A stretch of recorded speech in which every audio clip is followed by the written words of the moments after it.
It is with great honor and joy that we welcome you to this prestigious academic event, Visiting Professor Strategies for International Research Collaboration. Before we begin, let us open today's event with a short Islamic prayer. May this gathering bring blessings, enlightenment, and fruitful outcomes for us all. Let's say Basmalah. Bismillahirrahmanirrahim.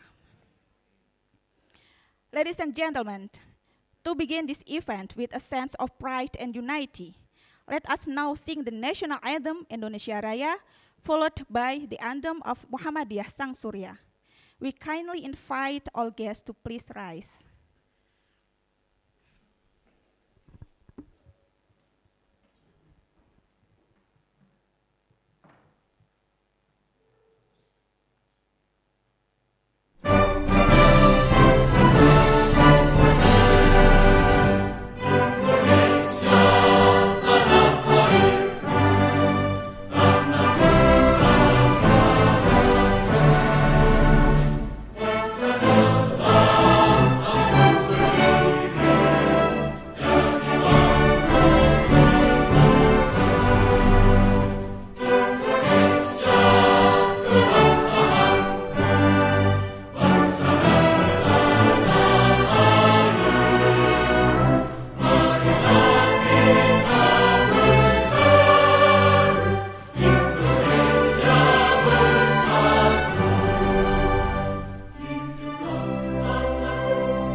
are deeply honored by the presence of distinguished university leaders and international scholars who will share insightful strategies for enhancing global research cooperation.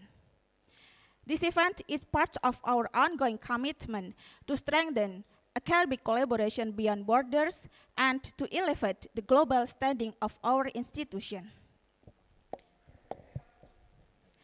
On behalf of the organizing committee, I would like to extend our heartfelt gratitude to all of you for your presence and participation.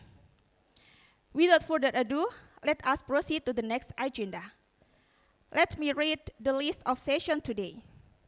Welcome speech and opening event officially from Rector Universitas Muhammadiyah Surakarta or his representative. Photo session. Main session 1, strategy for managing higher education research. Main session 2, strategy for international research collaboration. Closing. Ladies and gentlemen, to formally begin this event, we would like to invite the Rector of Universitas Muhammadiyah Surakarta or his representative, Vice Rector 5, Professor Supriyono, PhD.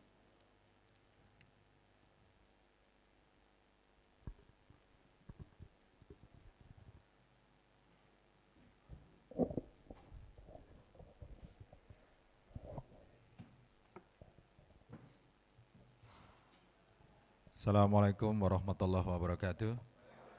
Alhamdulillah, alhamdulillahirrabbilalamin, wassalatu wassalamu ala asrofil anbiya'i wal mursalin wa ala alihi wa sahbihi ajmain, amma ba'd. The Honorable Professor Dr. Muhammad Falahat, distinguished guests, ladies and gentlemen, first of all I would like to express my warm welcome to Professor Falahat for coming here in UMS. I think this is the first time for you to be in UMS and Solo, I think. Yeah. Just a little bit to introduce about Muhammadiyah and UMS. Muhammadiyah is an Islamic organization, the biggest, I think, yeah, the second biggest organization, Islamic organization in Indonesia. And we are, Muhammadiyah is focusing on health and education. In terms of the age, yeah, Muhammadiyah is much older than this Republic Indonesia. As you know, Muhammadiyah established in 1912 and our Independence Day is in 1945. That's Muhammadiyah is much older than this Republic, I think. And as I said before, Muhammadiyah focus on education and health. So currently, yeah, Muhammadiyah has more than 160 higher education along Indonesia, spread from Aceh to Papua. Even Muhammadiyah present when our government cannot present in some location to educate the people in that location. For example, Muhammadiyah has Muhammadiyah University of Papua, which is in long distance from here, which is in Papua, to serve the people in Papua, especially for the people in surrounding the Papua Pegunungan. Yeah. We call it as Papua Pegunungan. And that location, our government cannot present. So Muhammadiyah present with the higher education there. As well as we have more than 1,000 of school, yeah, across Indonesia, from Aceh to Papua as well. As I said, but Muhammadiyah can present when our government cannot present there. For example, we present, we have a school in Nusa Tenggara Timur, which is a very rural area there. When there is no school from our government. Today, ladies and gentlemen, we have a very distinguished guest from Asia Pacific University, I think, which is who is Professor Muhammad Falahat. thank you for coming and would like to share about strategy for managing higher education. And I think uh, some days ago, I read an article from Elon Musk about technological singularity. What I know, singularity happen when a number divided by 0. It means we don't have any idea about the result. It's very uncertainty. When the technological singularity happen, I think big, much disruption will be happen.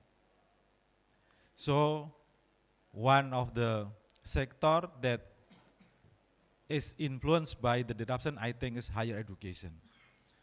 That is our challenge, how to manage higher education in very disruptive time. Yeah. We know that Elon Musk is a father of disruption. He said that technological disruption, technological singularity will happen faster than its thing. Yeah, as I know, singularity in our field happen when a number divided by 0. And the result we cannot predict, we cannot know what will happen when singularity technological happen. That's our challenge, how to manage the higher education in very disrupted time. I hope by having Professor Falahat here, we can share how to manage the higher education in very disrupted area. Once again, I would like to thanks to Professor Falahat for coming here and hope you enjoy during your stay in Solo. I think you have to have a chance to get around Solo because we are famous with cultural city. Yeah. Thank you. That's all. Assalamualaikum warahmatullahi wabarakatuh. Waalaikumsalam warahmatullahi wabarakatuh. Thank you so much, Professor Priyono, for the welcoming speech.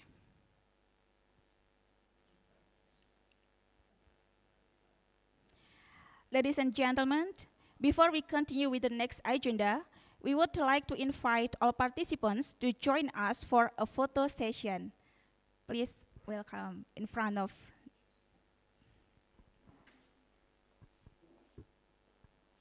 Yes, all participants.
Thank you so much, Bapak Ibu.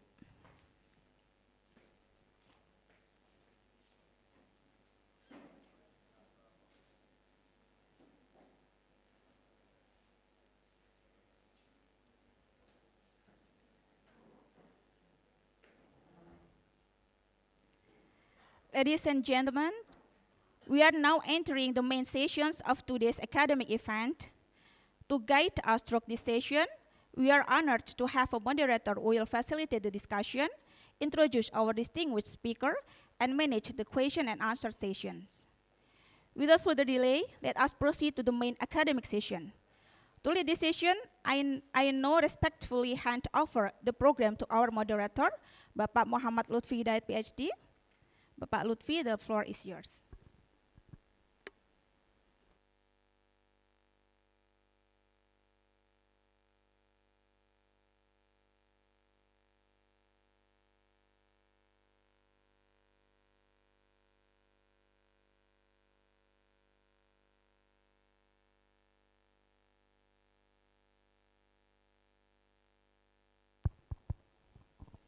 Bismillah, cek. Bismillah, thank you Bu Estu. Bismillahirrahmanirrahim. Assalamualaikum warahmatullahi wabarakatuh. Alhamdulillah, alhamdulillah rabbil alamin. Allahumma salli wa sallim wa barik ala Muhammadin wa ala alihi wa ashabihi ajma'in amma ba'du. Okay, welcome to today's distinguished guest lecture session. On behalf of Universitas Muhammadiyah Surakarta, it's my honor to warmly welcome all of you to this academic event featuring a special guest from Malaysia. We are privileged to host Professor Dr. Muhammad Falahat, Director of the Strategic Research Institute at the Asia Pacific University, right? It's a great pleasure for us to learn from his insights today. And the theme of today's first session is strategic for managing higher education. And this topic is particularly relevant as we continue to expand the internationalization agenda of our university to be a research and world-class university in adapting to global challenges. Okay, and according to Professor Falahat's curriculum vitae, it's 13 pages, mashallah. Yeah, it's reflecting a remarkable academic and professional journey. However, I will make the summary for you. Professor Dr. Muhammad Falahat is currently the Director of Strategic Research Institute at Asia Pacific University, or APU Malaysia, where he also serves as senior academic in the Faculty of Business Management and Marketing. He holds a PhD in International Entrepreneurship from University Science Malaysia, USM, is flipped from our university, UMS and USM, yeah? University Science Malaysia. And his research interests include SME, or Small and Medium Enterprise. We usually call it UMKM, yeah, UMKM, internationalization, international business strategy, and quantitative modeling using PLS-SEM. Okay, and with over 2 decades of academic and industry experience, he brings deep insights into how research can make a real-world impact, especially in the context of emerging markets.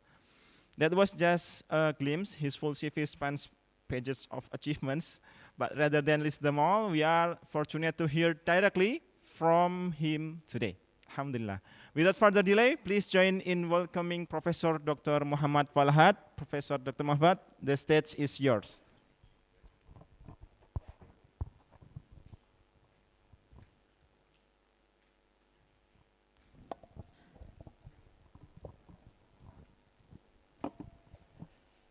Very good morning, ladies and gentlemen. So my gratitude to the Professor Supriyono.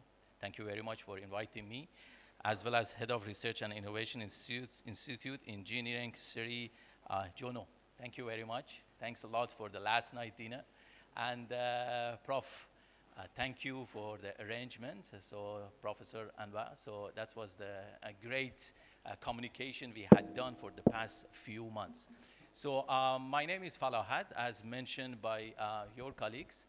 I'm leading the research for the University of Asia Pacific University. So we are #1 technology university in Malaysia, and I'm very happy to be here to share some of the strategy that we have used to move toward the research university.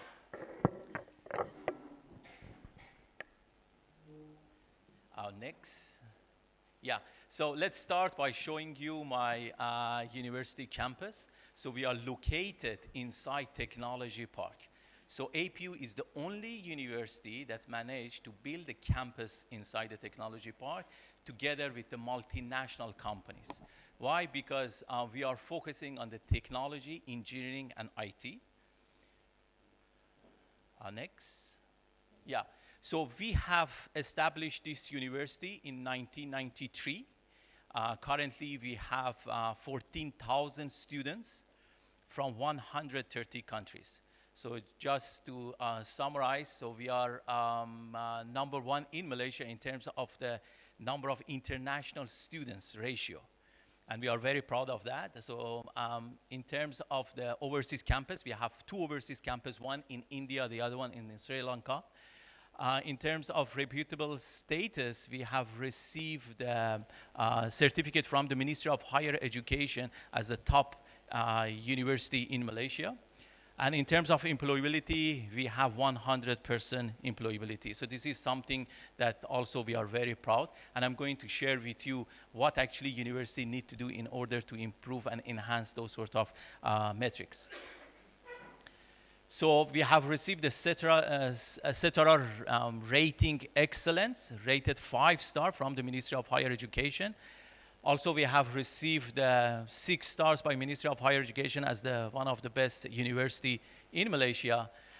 We have received a certificate from the MDEC, Digital Economy Corporation Malaysia, under the ministry as well as one of the premium digital technology.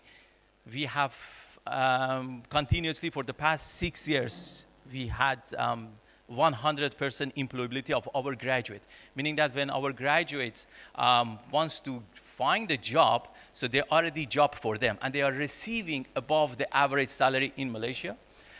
In terms of the multicultural learning experience, as I highlight, we are 16 in the world in terms of the ratio of international number of students. So currently, based on the latest ranking, we received 597 in the world. This is something that we plan to enhance it even further. That's why we are focusing aggressively on the research and publication. Next. Yeah, as I mentioned also, we are 16 in the world in terms of the number of international students.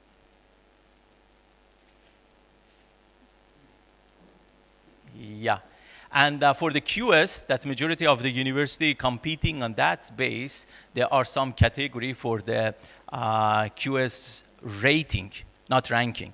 So we have received the 5-star from all those component and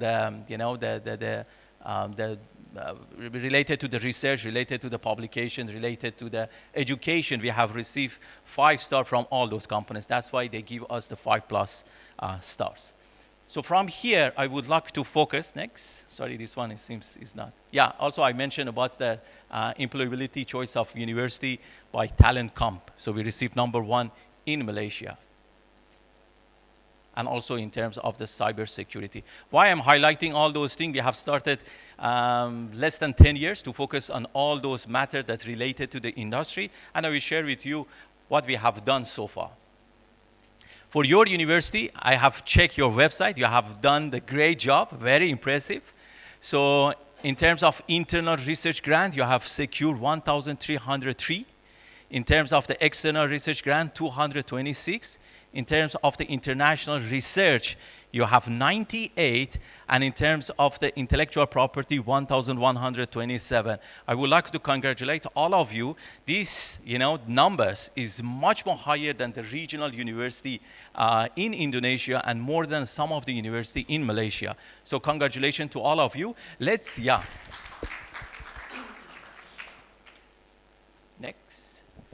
So let's focus more because this meeting is more related to the higher ranking authority in the university. So I would like to highlight how you progressive in terms of the publication. As you can see over here, from 2021 to 2025, you have drastically increased the number of publication. This one is the QS publication.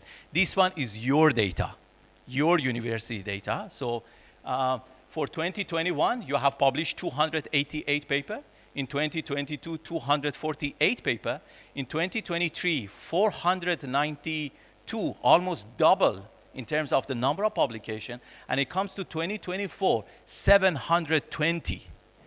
So for now, 2025, for the first half of the year, you have published 360, and you have another 6 months to increase the publication. With the progress that you are having, I'm sure 100% you can actually publish more than 720. So the progressive is already there. In terms of the citation, also increasing drastically. So it shows the progress in terms of, research and publication of your university. So for the total number of papers, I'm focusing only on the last 5 years, from 2021 to 2025, because these matter for the next QS ranking. Why I'm actually focusing on these windows, because this is mainly many of university all around the world. They're actually focusing on the QS. They want to increase their ranking. And also, some of the company they are considering for the QS and THE is a very good guidance to all universities to strategize how they can enhance the quality. So, in terms of total number of papers, 2,100 so far you have published for the last 5 years, 10,000 citation. So excluding self-citation would be the 8,393, and citation per faculty, 4 paper. This is something that I would say, of course, the progressive, we can see the huge progressive in terms of publication and citation, but perhaps this citation per faculty, we need to come out with a strategy how we can enhance it.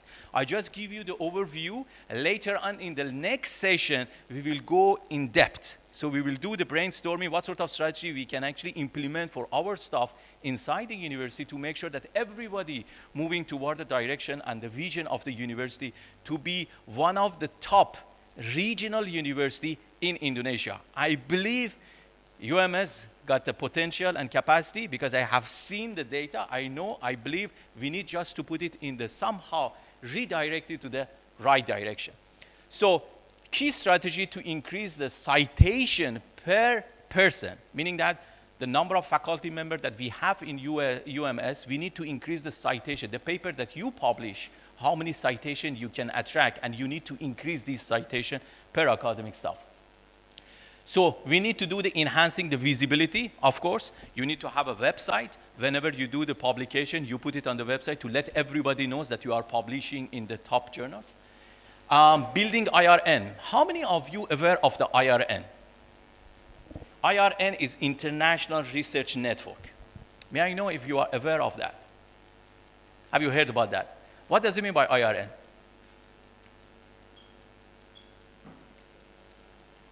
Okay, next session, perhaps I will actually put more, discussion among all of us, but I just provide some sort of briefing for the senior leaders since we have a vice rector also here, so we would like to just give the overview on that. IRN, International Research Network, is specifically talking about the international collaborator that we invite for our paper. When we publish the paper, it is recommended to include one international co-author. Why? I will provide the reason, and also how we can increase the Q1 and Q2 publication.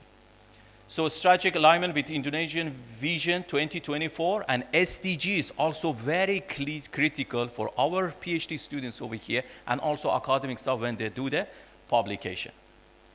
Next. Yeah, next. Yeah. Let's go more in depth in terms of the quartile of the publication. So in comparison of top 50% versus bottom 50%, you can see that 32% of your publication fall in the very high quality. When it comes to the lower quality, Q3 to Q4, you have 68%. When we're talking about a research university, one of the metrics that they can differentiate your university with other university is citation, not number of publication. Number of publication is good. For example, if you have 300 or 400 academic staff that they are teaching, we should have a publication, one paper per each academic staff. That is a minimum number. So of course, if you increase it to 2 or 3 per academic staff will be great. But you need to pay attention to the citation as well, because the most important metric to categorize the research university is citation per academic staff. From what actually we can see from here, we have a number, but we don't have that much quality. Of course, the quality also there, but the majority of our paper, the UMS paper publication fall in Q3 and Q4. Next. This one for the 5 years. Let's go in depth. So let's see what we have done for the last 4 years. Look at 2022. For Q1 and Q2 papers, when we're talking about the Q1, I'm sure that everybody aware of that. Q1 means top 25% quality publication.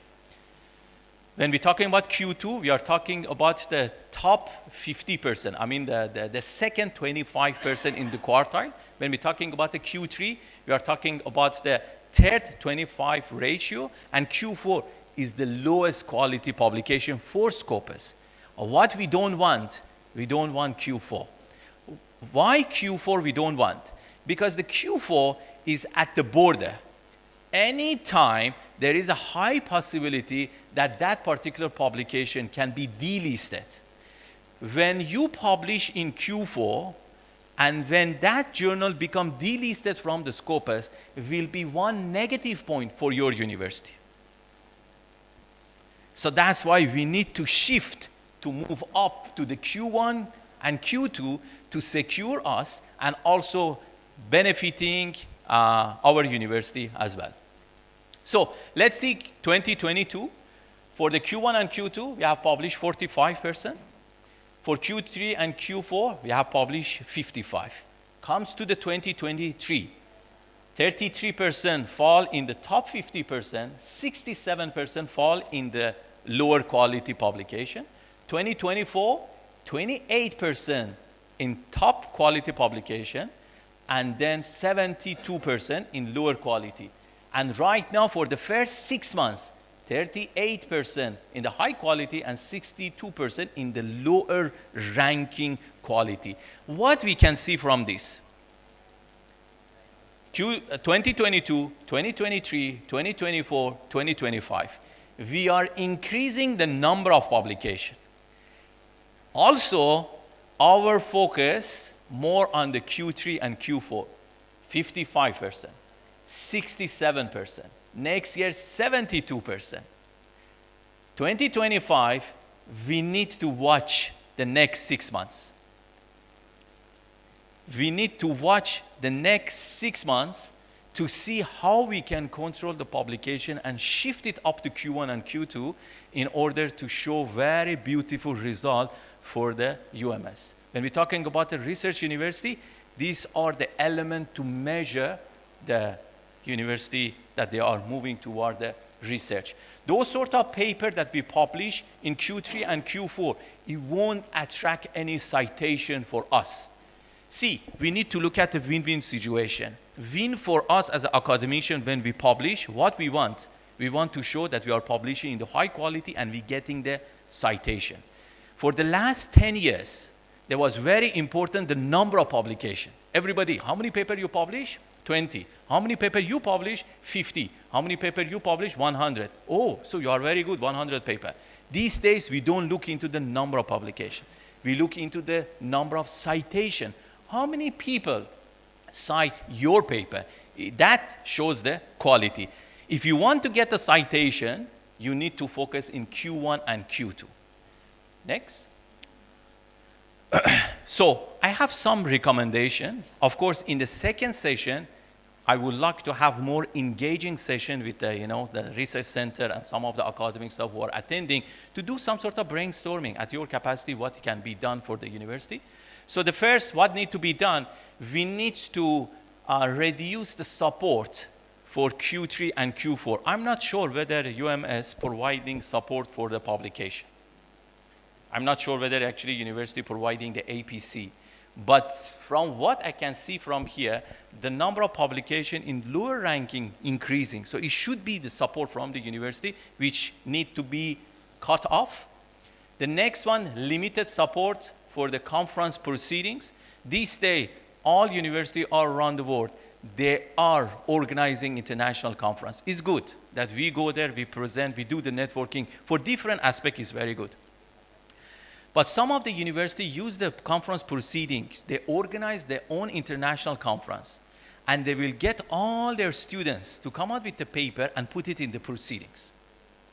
This will hurt the university. That's hurt the university. So what we need to do, perhaps, the recommendation, we bring the students to the research center, we train them together with the supervisor to publish in the higher ranking. Publication in Q3 at least, not proceedings. Because proceedings, again, increase the number of your publication, but it won't attract the citation. You know the formula, citation over than publication. If you focus on the publication, so the result decreasing gradually. So that's why we need to look into that one.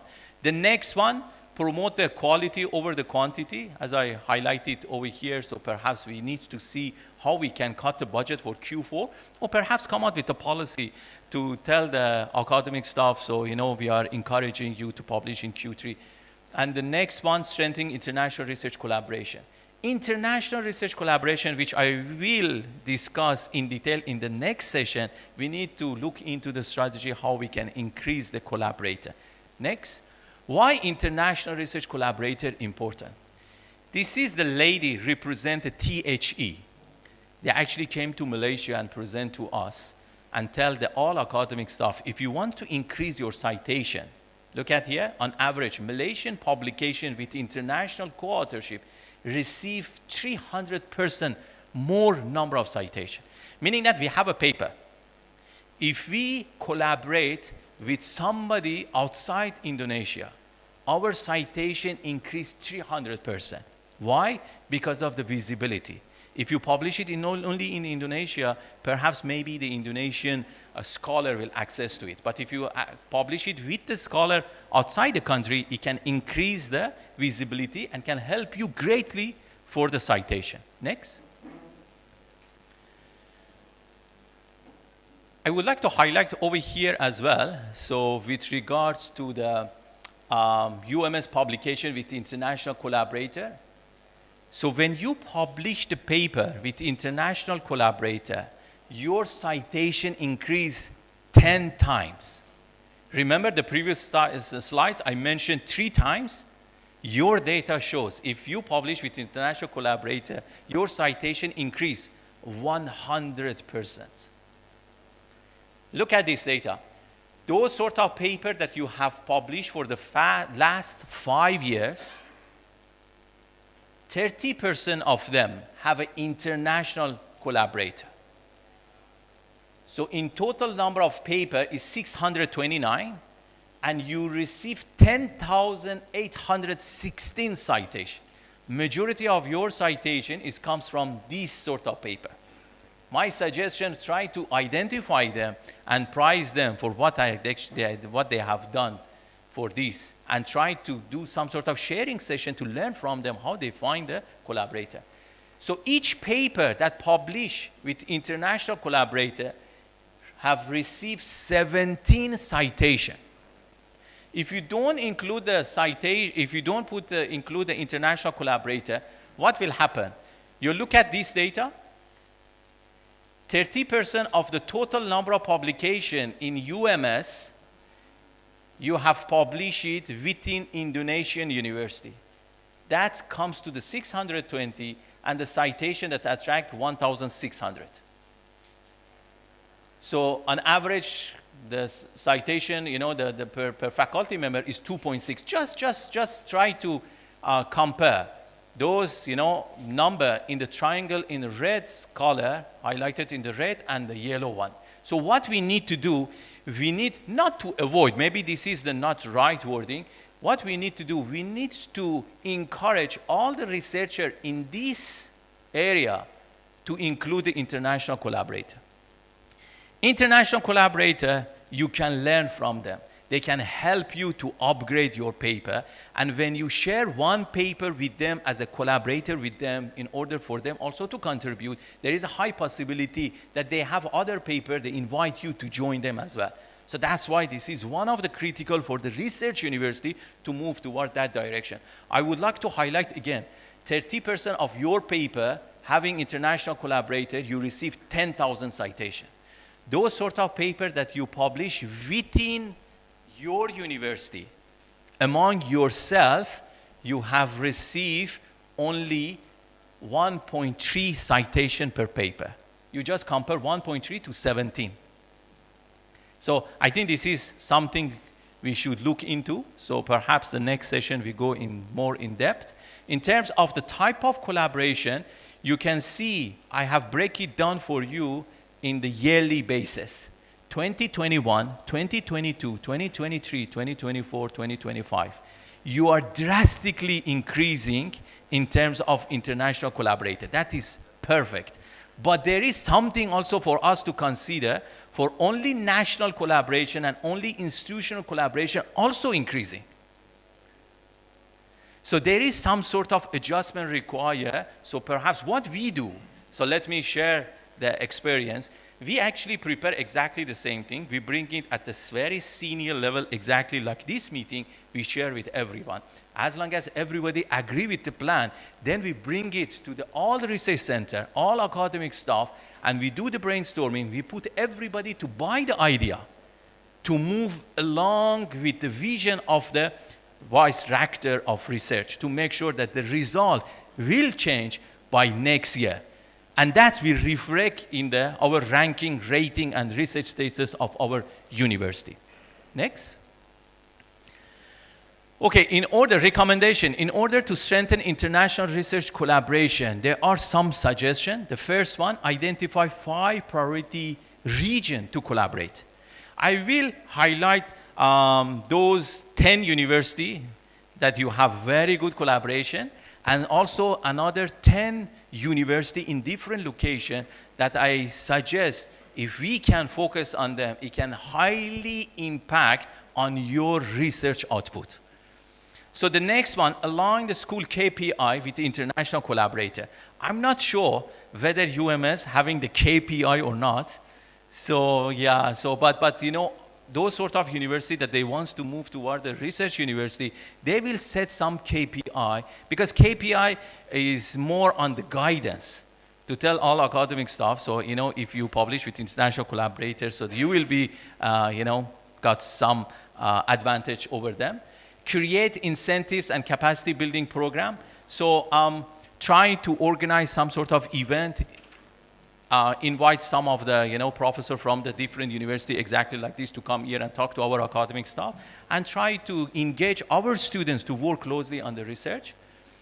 Strategic research grants, matching grants. We are currently working with Prof. Abda. So we actually looking into the different university, and we communicate with them and try to match our research projects. So that is another strategy. Co-authorship incentives. Formal MOU with a reputed institution. So this is also another motivation for our academic staff to find the right partners for the research and publication, and also in terms of the considering the performance evaluation if anybody wants to go for promotion. Next. Here is the top 10 current collaboration or collaborator of UMS. So University Sebalas Maret. So this is one of university that you have majority of your collaboration with. Second university is Kadja Meda University. The third one, University Elanga. Elanga is the, we are also having the MOU with them. They're also very strong research university. I believe that, you know, UMS have the same capacity. I know the research director of that university as well, so we are actually communicating on some aspect. They are strategizing exactly like yours. And the Sultan Idris Education University, this university located in Malaysia is good, is your top 4 partners. The 5th one is Tun Hussein in Malaysia, King Saud University in Saudi Arabia. The next one in Iran, Isfahan University of Medical Sciences. So majority of your collaboration comes from that, and that collaboration very impactful, because when you look into the citation is 36 citation, you know, this university having, and actually having the very good relationship with yours. Islamic Azad University, another Iranian university also, is among top 10. Next one is the University of Indonesia and the Cairo University is from Egypt. These are our top 10 universities that you are collaborating with them, and you are doing great job with them. So next. The suggestion is these 14 potential collaborators. They are very impactful institutions all around the world. In your region, many universities, they're actually moving toward those to have a collaboration. So this one is some sort of suggestion when it comes to the ranking and rating, because they will look into your capacity, they will look into the regional university, they will look into the international university, and then come out with a suggestion. These are the university. I won't go through the list, but I will provide it to the Prof. Ahmad, so perhaps can share it. This can actually use as a strategy formulation to assign to the different school or different faculty or different research center, try to build a relationship with them, sign an MOU, and start funding some sort of matching grant and published paper. Next. Here is the framework for the UMS international collaboration. So the breakdown of the, in terms of the discipline, the majority of your collaboration, international collaboration, fall on the national sciences, 43%. Followed by engineering and technology, and then social sciences and management, life science and medicine, art and humanity. So this is the ratio on that. Next. UMS publication subject area breakdown 2021 to 2025. These are the, the majority of your publication, based on the percentage, you can see this is the subject trend in UMS. Something very interesting. The majority of your publication, 25.9%, it comes from other. So you're doing a great job, but perhaps when you write the paper inside your keywords, you need to highlight any of those in order to count for you, because when you're talking about research university, they want to know the breakdown of your publication based on the subject ranking. But if you publish without any aim, then after that, they will categorize it under others. So this 25.9%, in the next few years, you need to make sure how you can address to fall into any of those disciplines, to distribute it rightly into the right one. When we're talking about the ranking as well, so we have a subject ranking. If you want to attract the international students to join your university, the students this day, they will look into the ranking. Is this university good in terms of physics? Is this university good in terms of the engineering, medicine, computer science? Which one? So you need to address it properly in order to make sure you can get the ranking for your subject. So that will be very helpful for everyone. Next. So some of the university, this is some of the suggestions. So perhaps the strategic research unit, so they actually look into the R&D strategic planning facility. This one is helping the research rector. Helping the research rector to make sure that they can actually everybody moving in the right direction, enhance the publication and citation, promoting interdisciplinary research, looking for the right partners, developing the research priority area, and support for some data analytics. So because sometimes we have an idea, we collect the data, we don't know how to analyze and come out with the right paper to publish it in high impact journals. So perhaps this one, it could be one of the suggestions. Next. Okay, I think this one is my last slides, because this is supposed to be in the very high ranking, so we don't go to the recommendation that far, we don't go through the detail, just giving the snapshot, to the senior leaders, how the UMS University moving toward the research and publication matter. So UMS is positioned to become a regional hub for impactful international research. You have a capacity, you have enough number of paper, but perhaps need to strategize somehow to publish it in the right journals and with the right partner in order to increase the citation. Next one, required to increase Q1 and Q2 publication to boost the citation per faculty. Formalize international joint publication. Track and publicize graduate career outcome. This one also very important to show that you have a best career, best students in your university and establish strategic visiting professor program. So they also, when it comes from overseas to visit you and sign the MOU, they have some sharing knowledge with you, and you can join them for the joint research and publication. I guess this one, my last slides. Next. Yes, so I would like to thank all of you for your, having the time to come to this meeting. So if you have any question, I'm more than happy to respond. Okay. Please give applause to Professor Falahat. Thank you very much, Professor Falahat. How insightful presentation. So we go to the Q&A session, Bapak Ibu. Please raise your hand and state your name and maybe faculty. Yes, please, Pak. Please have us. Okay.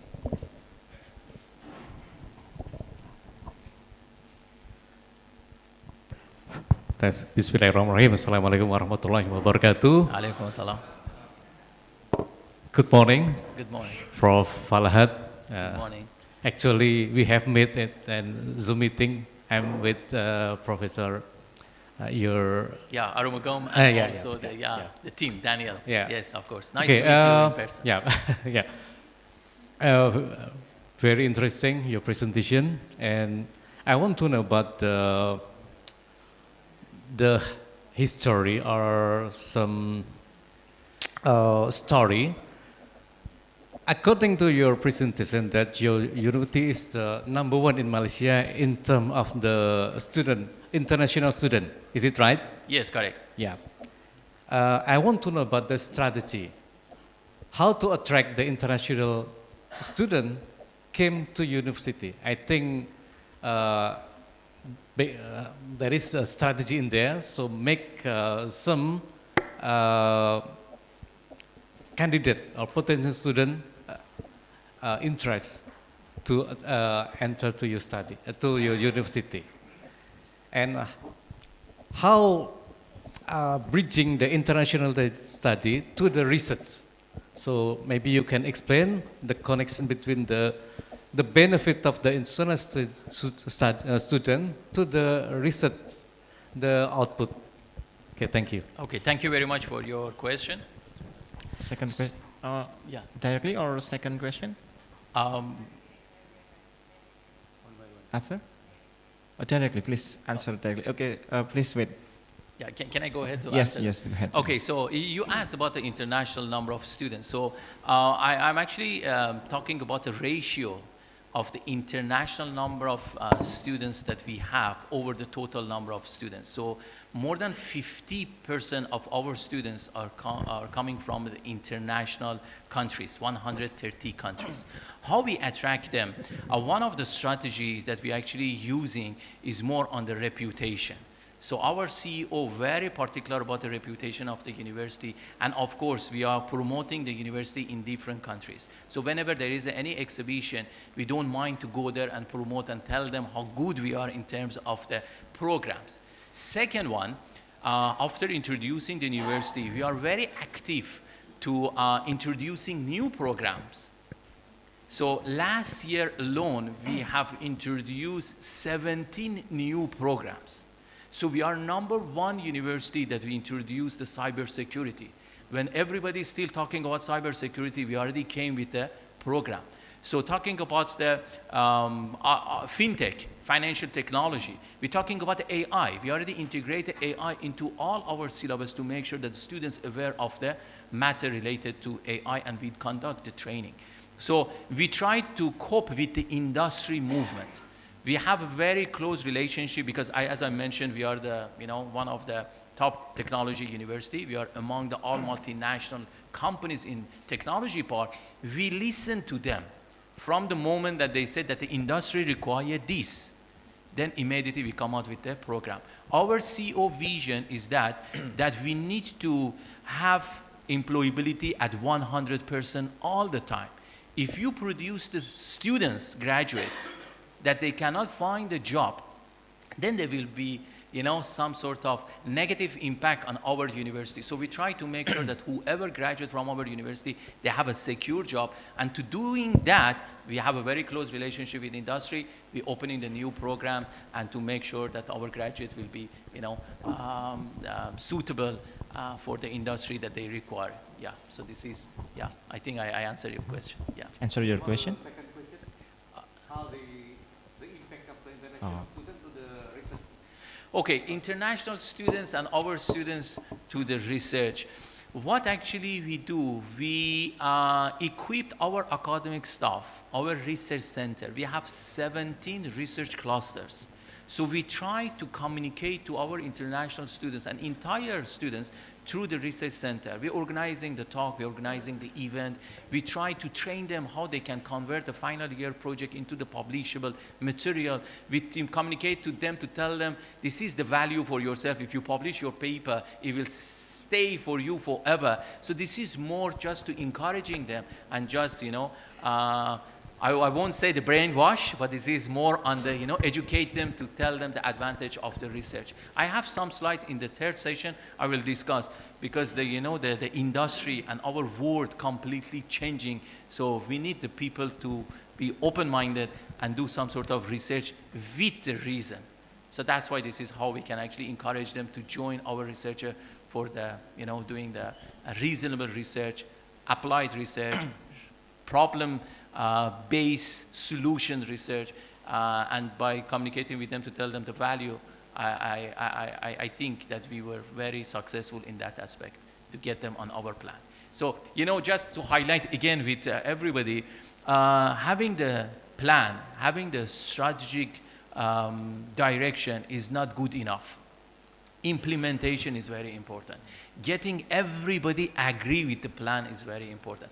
Communicate with our students to get them on board with what we want to do in order to align them to achieve the vision of the university, and vice rector or for the research is very, very important. And one person cannot do the change. So vice rector of the research, he only can come out with a plan. The entire university, they need to move toward that direction to communicate with everyone to buy the idea and implement it wisely at the university level.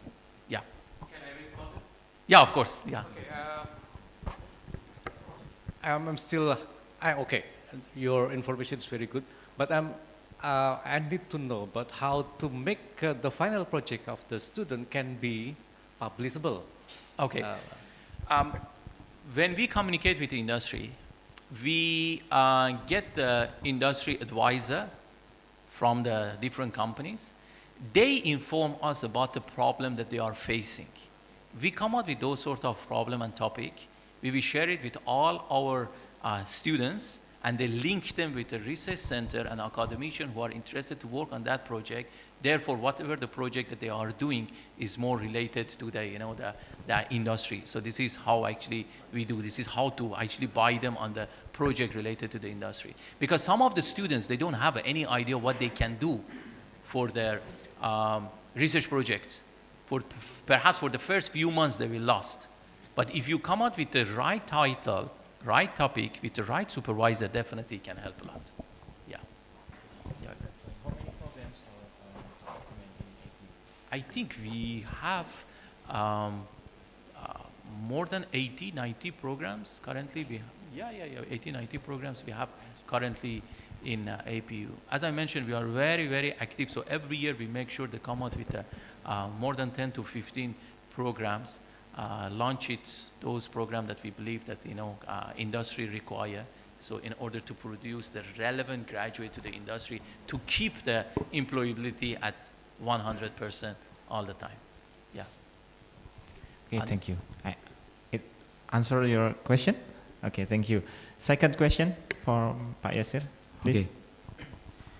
Bismillahirrahmanirrahim. Assalamualaikum warahmatullahi wabarakatuh. Waalaikumsalam. Thank you for the opportunity. Please state your name. Okay. Thank you for the opportunity.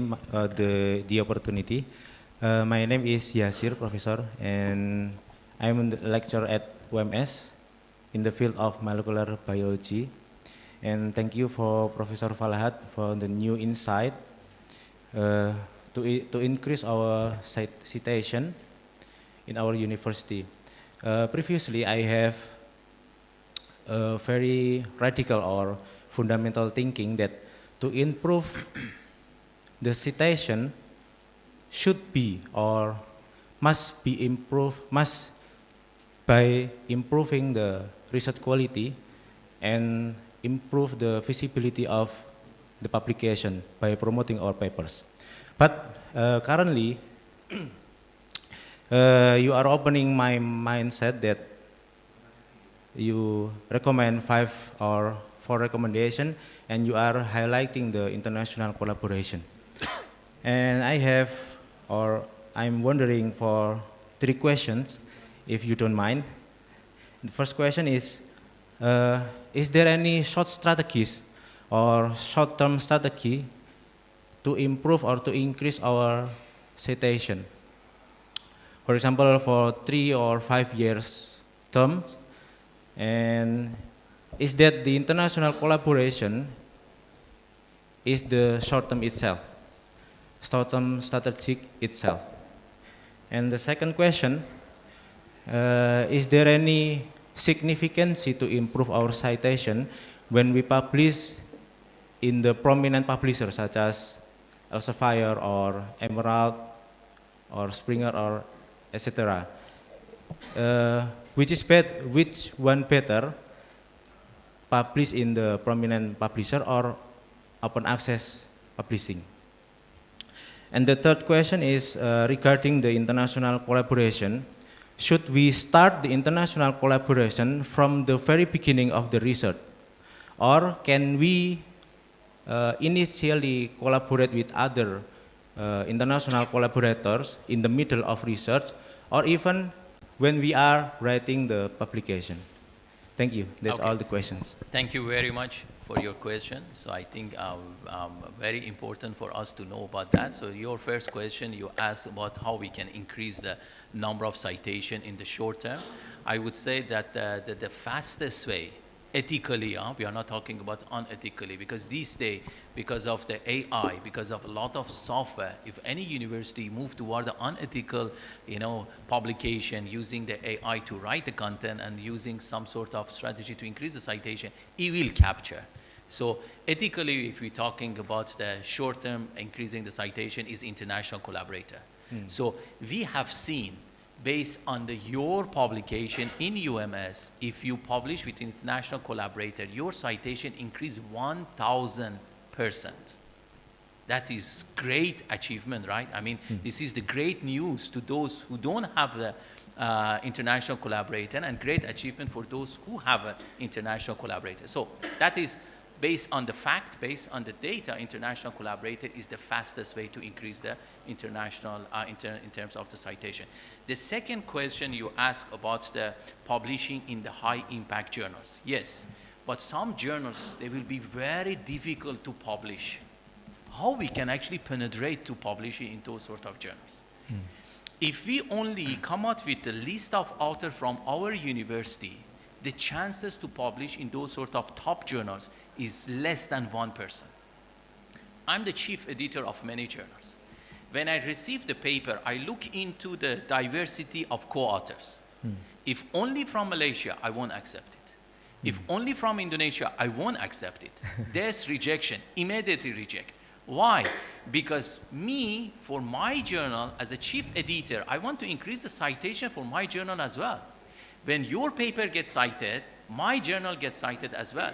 So if I get more cited for my journal, the ranking of my journal going higher and higher, exactly like the university ranking.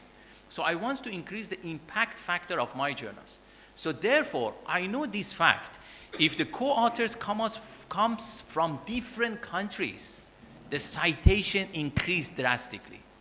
So what I do, I will look into the diversification. So the strategy, again, if you come out with the co-authors from different countries and you submit the paper to top journals in the world, there is the very high chance that they accept your paper at the initial review stage from the chief editor to send it for the review process. When you go to the review process, then it's different story. Huh? Then they look at the quality, they look at the, the content of writing, they look at the gap, they look at the novelty, they look at, all those matters. But the most important is the first steps. Some of the journals, I would say the top 25 journals, they have a rejection rate more than 80%. Why they have 80%? Because for the increasing the impact factor, one of the aspects that they're measuring the quality of the journals, how many papers you reject. From the moment I see all the co-authors come from Malaysia, I get the opportunity to reject the paper to increase that number. But from the moment I see the paper comes from the diversified countries, I said that is good. Because there is a high chance to increase the citation for my journals. Then I will accept it, I send it for the review.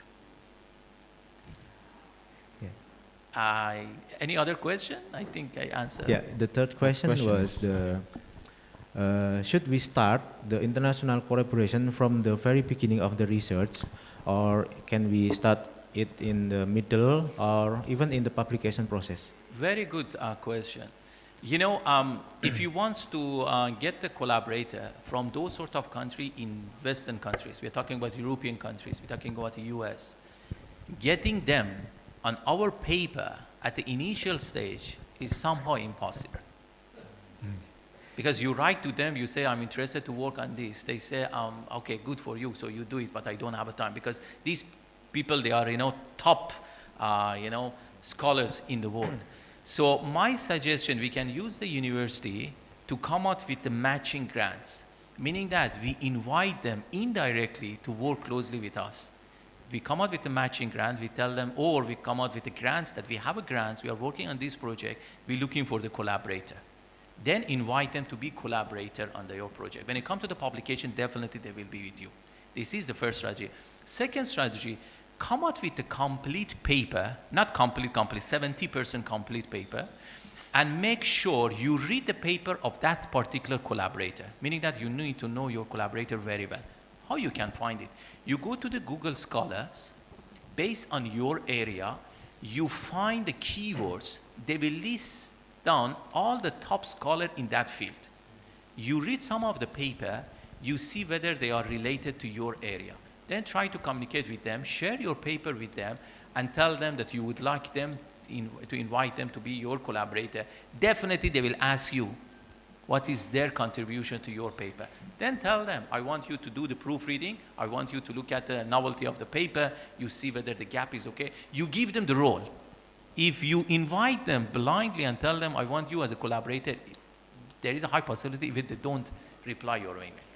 Yeah, this is what actually, it worked very well. This is what actually we have done. Yeah. Yeah. Thank you very much, Professor. Can I elaborate a little bit about the third question? Sure. Actually, this is the discussion between me and Dr. Alam. So, how can we develop the trust? So we are Asian countries, then it is very difficult to find collaborators from the Europe. I think if we previously already communicate before, and then the next collaboration is the third or the fourth collaboration, they will trust to us. But for the initial collaboration, and we even never meet before with the collaborator, how can we develop the trust between our scholars and the collaborator from the Europe? Maybe it is the technical question, but if you don't mind, please sure. Answer. Let me share my own experience. Okay. So when I finished my doctorate, I got one paper out of that. And I sent it to the top scholar in US in my field of research. How I actually developed that paper, I find his papers, 5 or 6 papers of his. I went through and developed my paper based on his papers. So when you read my paper, you can see his name is appearing many times. I'm actually citing him, but in terms of developing my theory, and I show very clearly how I fill up the gap, something that he didn't do, but I'm forwarding the next level. If you come out with that, you send it to him. I did this. I send it to him. He immediately accepts.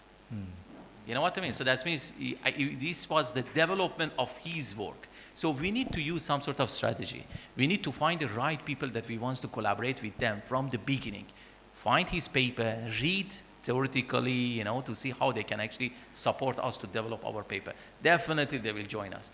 I will be more than happy if I see somebody tell me, hey, Falahat, I actually look into your 5 paper, you didn't fill up this gap. Yeah. Okay. So based on that, I already fill up this gap, and I want you to let me know whether this is right or not. If right, I would like to invite you as a collaborator. I say more than happy, rather than I see somebody criticizing my paper, I collaborating on that and actually adding the value to the, that aspect of knowledge in the field of study. Yeah. Thank you very much, Prof. Falahat. Yeah. Okay, thank you very much, Dr. Falahat, and the question. And then for second term, any question from, yes? Yes. One? Only one? From Ibu.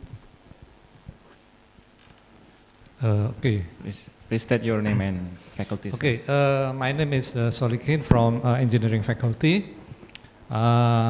Thank you, Prof. Falahat, for your great presentation. I'm interested in your suggestion for we need to collaborate with about 14 institutions overseas. Yeah. My question is about what is the criteria you use, so you choose the 14 university. Yeah, in case we cannot go to the 14, yeah, maybe we can go to the 15 or 16. Yeah. Thank you. Very good question. Okay, let me answer you based on the, what I have done. Normally, because I'm working at the Strategic Research Institute, so I'm looking into the strategy. When I actually need to come out with a strategy, I need some fact. There are some software out there. They can look into the detail of the data of particular university, then compare it with the regional universities, and then neighboring university, regional and international. Then they will give the suggestion. They will say, okay, this university collaborating with this list right now is the time to move on to this list in order to increase the ranking, because the weightage of those sort of university is higher than the UMS, and if you publish with them, it can give you very positive credit when it comes to the QS ranking, because QS ranking also they look into the weightage of the collaboration. So those sort of university, we need to know. I think this one also very important for us to consider. When we want to collaborate, we try to collaborate with a university better than us. So how we can identify them? We can look into the QS ranking, because those sort of ranking agents, they are looking into that aspect. They want to see that whether you are actually collaborating with a better ranking university or lower one. If lower one, the weightage will be much more less. These 14 universities that we have extracted is based on the analysis through the some of the AI that suggests us that the UMS, if we collaborate with this university within the next 6 months. Next 6 months to 1 year, because the QS 2027 will cut off on the March or April. So if we can actually collaborate with that, they can actually help a lot for the USM. So what we are saying collaborate with the purpose. So this is a collaboration with the purpose. So we are collaborating. So why not we do it with the purpose, with the right partner that can help us greatly to improve, to move to the next level. Yeah. Thank you. Thank you. And for second question from female section. Okay, please, the microphone. Okay, thank you for the opportunity. I would like to introduce myself. My name is Yani. I'm from Faculty of Law.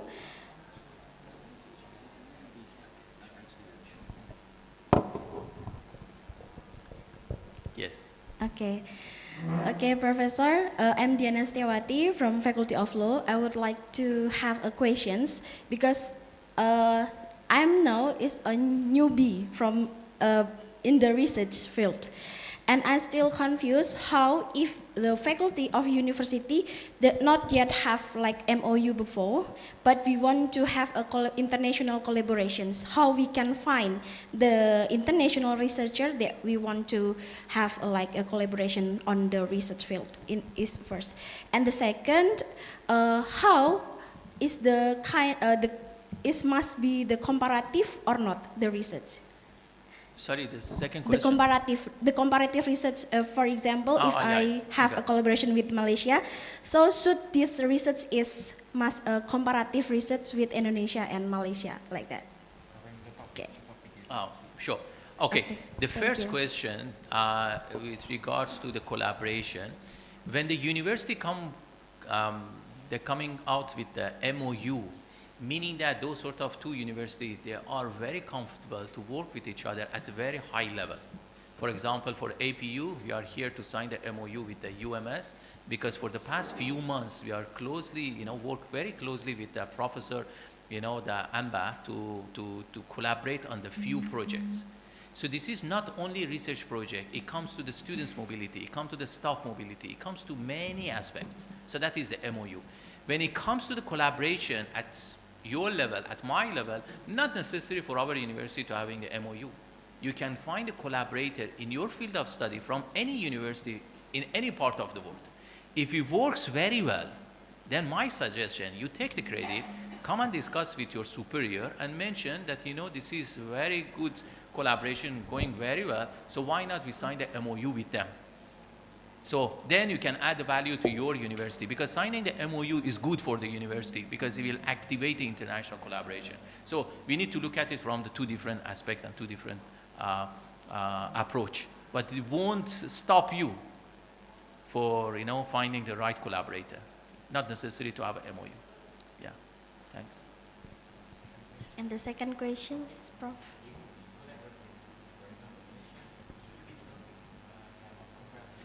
Sure. See, when we're talking about a comparative study, meaning that the data collected from the different countries. For example, Malaysia and Indonesia, we do the comparative study. So for the matching grant, for example, the data comes from the Malaysia and Indonesia, we do the comparison. Not necessary. You can do that, but not necessary if you have a paper that you are writing on any aspect of developing the theories or methodological contribution. It is fine to to invite a collaborator to join your paper. Because when there is some new section these days, all the journals practicing, they want you to mention what is the contribution of each author. So you can actually mention that particular author, they helped me to develop the theory, refine the paper, proofreading the paper, adding the section related to the enhancing the discussion section or writing the conclusion. It's good enough to justify that collaborator to join your paper. Thank you.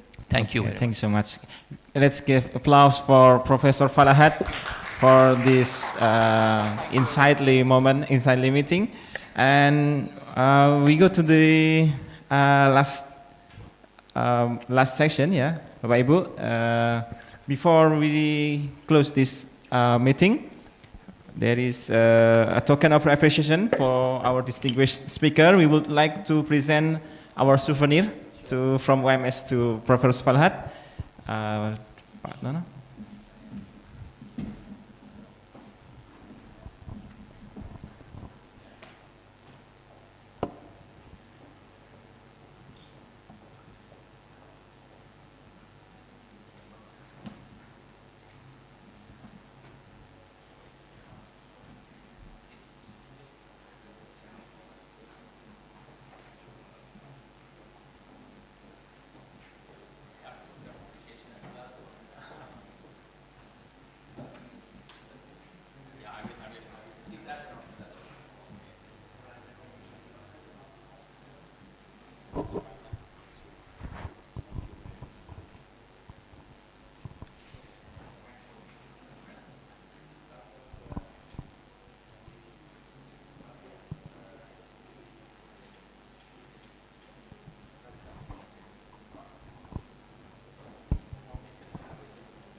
Okay, before we go to the second section, let's have not coffee break, but fresh water break, please.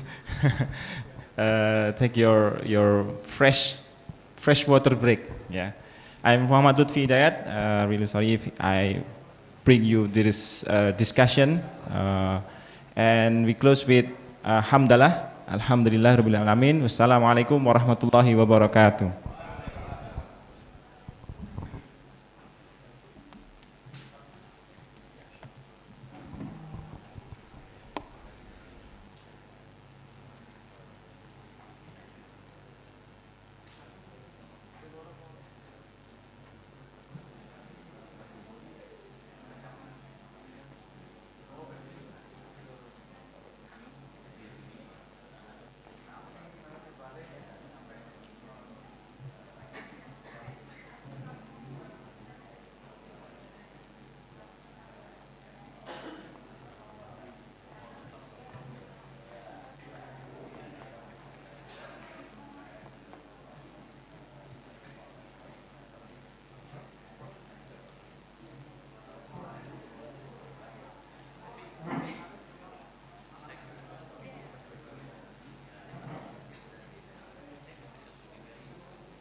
Bapak Ibu, apabila ingin mengikuti yang sesi kedua, boten nopo-nopo nggih, jadi bisa stay saja. Kalau ada yang waktu luangnya Bapak Ibu memiliki waktu luang bisa mengikuti sesi kedua, tidak apa-apa. Terima kasih.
Cek.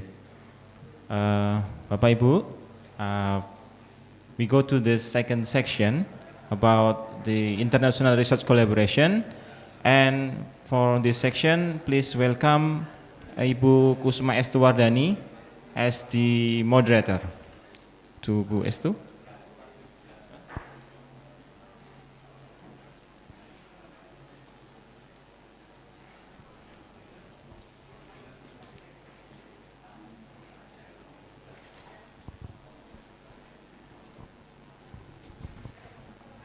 I'm sorry, we have to postpone for maybe 10 or 15 minutes for the Professor Falahat have coffee break.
Bapak Ibu, mohon maaf menunggu sebentar, tehnya baru datang.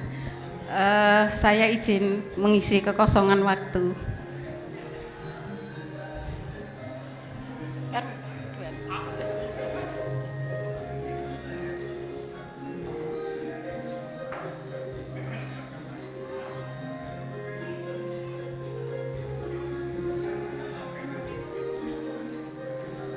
Javane song.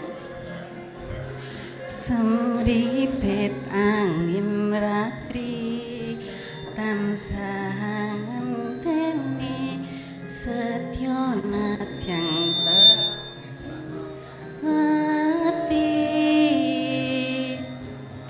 angan-angan tungwang suwung ing wengi sepi tansah nganti tekamu duh nyai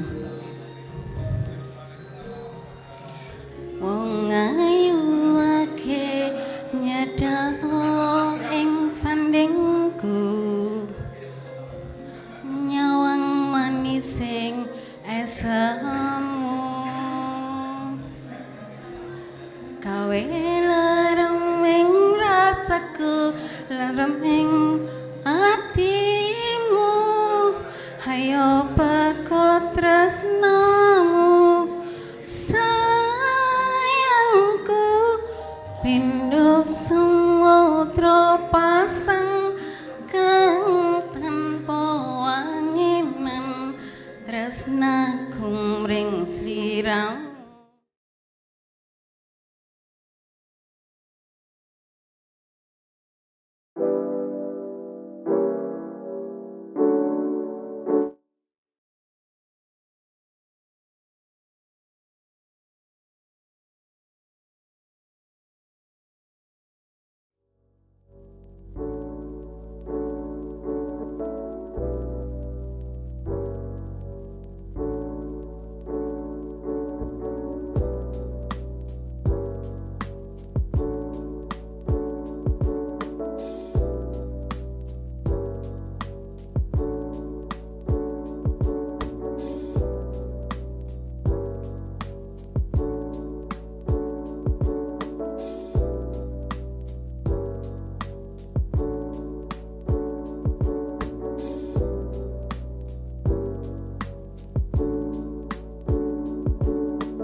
of SMEs, market orientation, entrepreneurial orientation, and innovation capability areas that are critically important in today's dynamic global economy.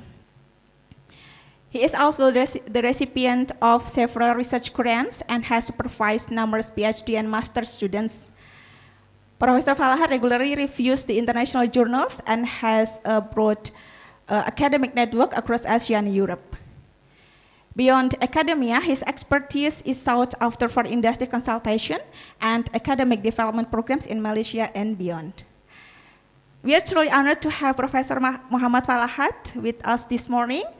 Without further ado, please join me in welcoming Professor Muhammad Falahat to deliver his talk. The floor is yours, Professor.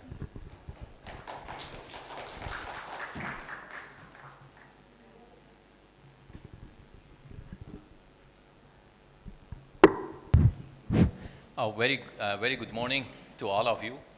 And this is my second session. It's a great honor to be here. So I would like to thank the, inviting parties, especially Prof. Anba. So we are communicating with her for the past few weeks, and some of the team member for the matching grant and joint research project. So I'm very grateful and happy to be here, and I have some material to share with all of you. I'm aware that you are also appreciate Professor Jono for being Prof.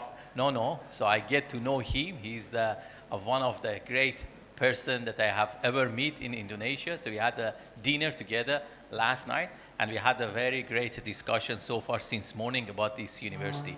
So I have prepared some slides. At the beginning, in the early morning, I have shared it with the senior leaders. So some of you, if you attend the first session, for the second session, we are actually going toward the same content, but we do it in more depth. So I would like to hear from your side. So let's see, for the other university, or for example, for APU, whenever we want to develop any strategic plan for university direction, first, we will present it to the senior leader. If they are okay with that, then we will actually bring it to the next level of the middle management that they need to implement. I believe majority of you from the research center and the head of some schools that need to look into that details to understand how you are doing. I believe you are doing the great job, but we need to see how we can align it with the university vision and mission. So let's start with apparently this one, yeah. Let's start with some introduction about the university that I came from. I'm from the Asia Pacific University of Technology and Innovation. This university is one of the top technology university in Malaysia, and we have received the confirmation from the government to build our campus inside the technology park. So we are the only university that we have a campus inside the technology park together with all multinational companies. So we have a very close relationship with the companies, industry, and multinational companies as well. Next. So this university established in 1993 by the Prime Minister of Malaysia, Datu Mahathir Mohammad. Then we are having more than 85,000 graduates so far. In terms of the number of students, currently we have 14,000 students from 130 countries. So this makes us #1 in Malaysia. And also in terms of the campuses, we have 2 different campuses in 2 different areas, in Sri Lanka and India. And in terms of the reputable status, we are among the Malaysian leading university for technology, engineering, business, and finance. For employability, we managed to keep it as 100% among the other universities. So meaning that our graduate, before joining the industry, they already have a job. Next.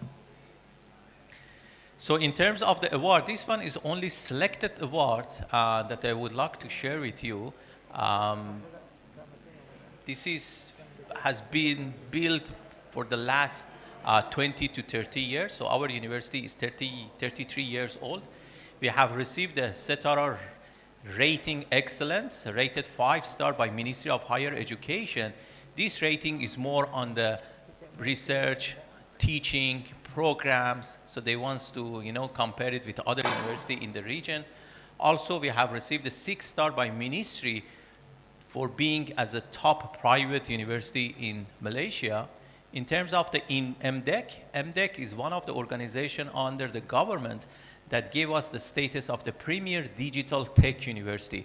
So any subject and program related to the technology, we try to be #1 in Malaysia to introduce it to the students in order to attract the international students as well for our university. So many questions ask us, how come you have 15,000 students from 130 countries? So this is one of the aspects. That means we listen to the industry and immediately we launch the programs, 100% employability, and rank #1 for international students and 16 in the world, and top 10 private university for the QS ranking in Malaysia. Next. So in terms of our ranking, we are #1 in terms of international number of students in Malaysia. We are 16 in the world, and also 179 in Asia, and our ranking for this year reached to 597. So for the ranking, mainly they look into the different components. They will look into the teaching, they're looking into the research, and we try to balance it out. APU, just to highlight again, is not research university, is teaching university. What we try to balance it out with research. Again, we don't want to be the research university as well. So we have a same status. So we have a same path. So this session, I just want to share with all of you what we have done. So perhaps we can do it together for the, for your university in the next few years in order to reach into the higher ranking as well. Next. So in terms of the number of international students, we are #1 in Malaysia and 16 in the world. So this is how we attract them to join us. Next. And then for the QS rating, QS have two components. One is rating, one is ranking. This is one of the important aspects that we attract the international students to join us. Because these days, students looking into the ranking, of course, they look into the quality, they look into the program, they look into the convenience, they look into the tuition fee. There are so many aspects. They look into the qualification of the lecturer. But of course, when they want to compare your university with another university in the region to choose, this is one of the aspects they're actually looking into. So in terms of the employability, as you can see, this gentleman in the middle, so Datu Paramjit, he's the CEO and founder of the APU. He's a great person with a great vision, so we are all working under his vision as well. So his vision to make sure that the university always having 100% employability. So he believes whenever we come out with a graduate, this is our responsibility that our students to find a job. If they cannot find a job in the same major or program that they have studied in our university, then there is something we really need to look into it and try to rectify the matters. Next. In terms of the cybersecurity also, we are the university that for the past 6 years, we have won the best cybersecurity award. So, and also one of the earlier university in Malaysia that launched a cybersecurity program. Next. Some matter related to the QS World Ranking. Why I'm actually highlighting the QS? Because the QS is multinational companies. So they are looking into all aspects of the teaching and research. For us, and for the research institute that we are running, we are looking into the detail of the QS to give the right direction. Of course, we are not following them exactly what they want, but they give us some information which will be very useful for upgrading the university and our academic staff. Let's look into the, go back, please. So let's look into the category that they have. They are looking into the academic reputation. Academic reputation meaning that how reputable your university in the eyes of other university in the region and in the countries. Whether they know you, other academicians from other part of the world, whether they know you, they heard about your university. Second one, employer reputation. Employer reputation is talking about those sort of, the students that you have. They already joined the company, so they ask the company whether they are happy of your graduate or not, because we produce the graduate for the industry. So they are also stakeholders to give us the feedback. Faculty students ratio, they will look into the how many number of students do you have in class when you're conducting teaching. So the global average is 1 to 20 or 1 to 25. And in terms of citation per the faculty is 20%.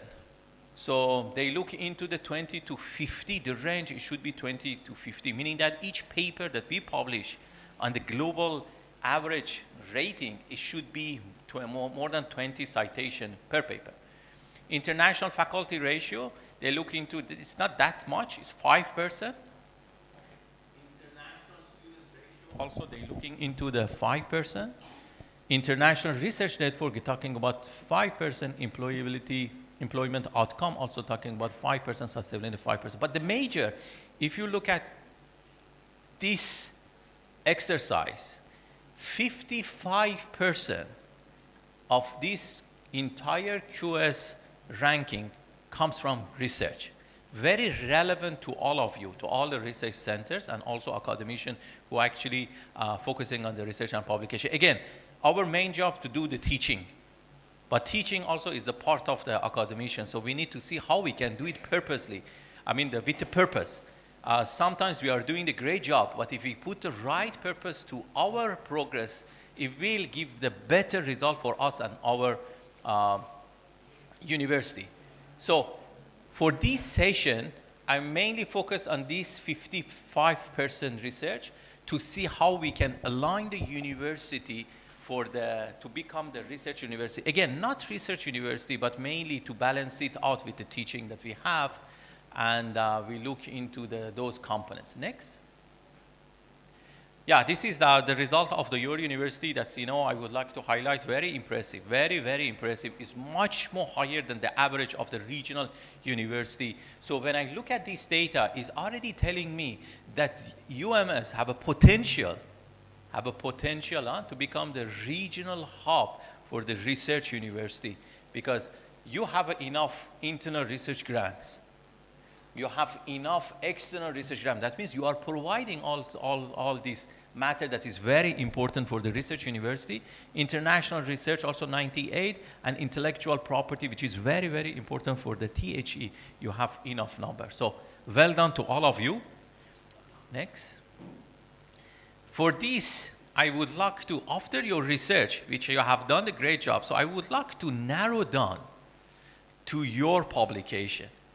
Look at this. This is the publication for the last 5 years. 1, 2, 3, 4, 5 years. So why only 5 years? Because whenever we publish the paper, the main time span that they can receive the good citation is within the 5 years. After 5 years, perhaps, you need to look into the different windows. So this is how they actually measure the quality of the university in terms of research.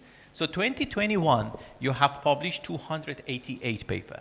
In 2022, slightly decreased to 248. In 2023, you have increased it. You double your publication. That is well done. When it comes 2024, also almost double in terms of the publication. For 2025, so far you have published for the first 6 months 360 papers. You have another 6 months to publish. But normally, second part of the year will be much more faster, because you already submitted your paper, it's going to do the review. So definitely this number will be much more higher than 720. If I would like to give you feedback, honestly, as a university that you are focusing on the teaching and not fully research university, that is a great job. Really, really great job. In terms of the citation also, you can see from 2021, for those sort of paper that publish in 2021.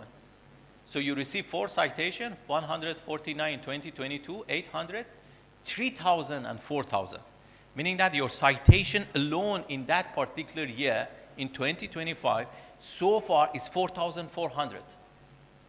These 4,000, by end of this year, it can reach to 8,000.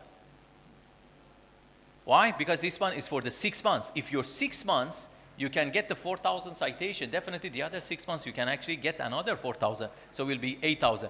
Meaning that in terms of the publication, in terms of the citation, in terms of the quality, you are in the right track. So this one is the total number for the last 5 years. Total number of paper, 2,100. Citation, 10,000. Self-citation, 8,000. Just to highlight some of the key points, when you have a meeting with your staff under your research center, please highlight that, there are some of the stuff that they cite in their own papers. So this one, we need to be aware of that. It doesn't matter that we cite our colleagues if the paper is relevant, but citing our own paper, 2 or 3 papers is good enough, not more than that. So we need to be aware of that. This is in the eyes of everybody. So meaning that, we shouldn't think, Falahat, when I publish the paper, I cite my own papers, nobody will know my citation increase. These days, because of the tools available, everybody monitoring all those things. Even though when it comes to the ranking and rating, they remove the self-citation. So please be aware of that. And the citation per faculty, we have only 4. As I mentioned, we are doing great job for the UMS. Perfect. But this number need to increase. Citation per paper. Can I ask you, because let's have a two-way communication. This is much more better, so to learn from each other. How we can increase the citation per paper? Any of the research center that they actually, you are leading the research center, do you want to just highlight some points? This is critical, right? So we are talking about the quality. When we're talking about the quality per academic staff, this needs to increase. How to do that?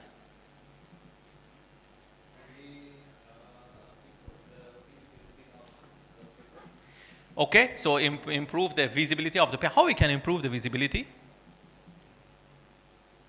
Very good point.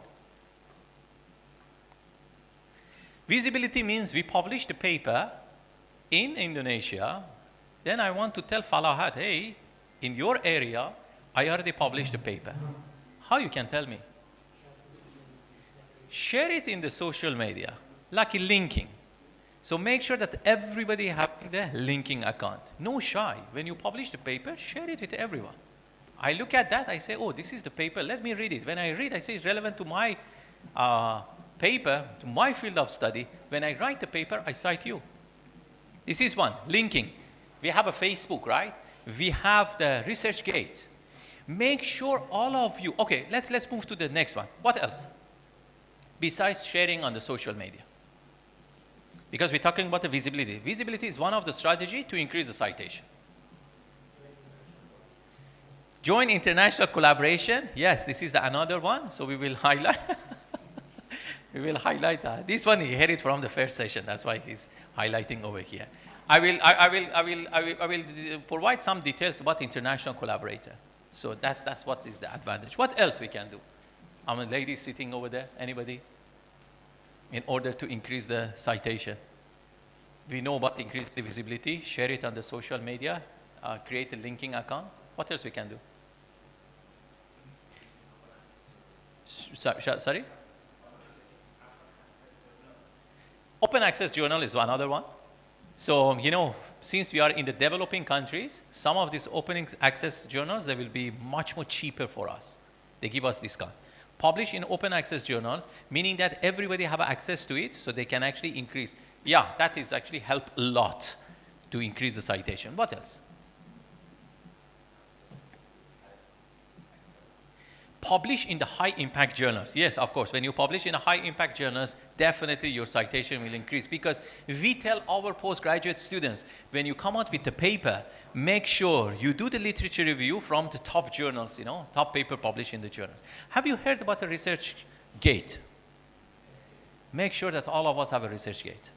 You share it over there, and then this is the trick. You don't publish in open access journals. but you have a ResearchGate. You share your paper on the ResearchGate. You don't share openly the paper. What you do, if anybody interested on your paper, when they click, the system will tell you, hey, this person interested on your paper. Then you share the paper to them. That is greatly. So ResearchGate is another one. Make sure all the academicians, it doesn't matter whether you have a paper or not, try to set up this account. What else? Besides the ResearchGate, what other accounts we should have it as an academician? Academia is another one. Academia is another one. The visibility is perfect. You upload your paper over there. They send it to the 100, 200,000 academicians in your field. They will do the job for you. They will find those sort of people who are in your specialization. They share the paper with them. Academia is another one. What else? X also, this one, it works very well in the Western, universities. So when they publish the paper, they share it on X. That visibility also very good. What else? Academician application. Academic application. What else? What we have? What else we have?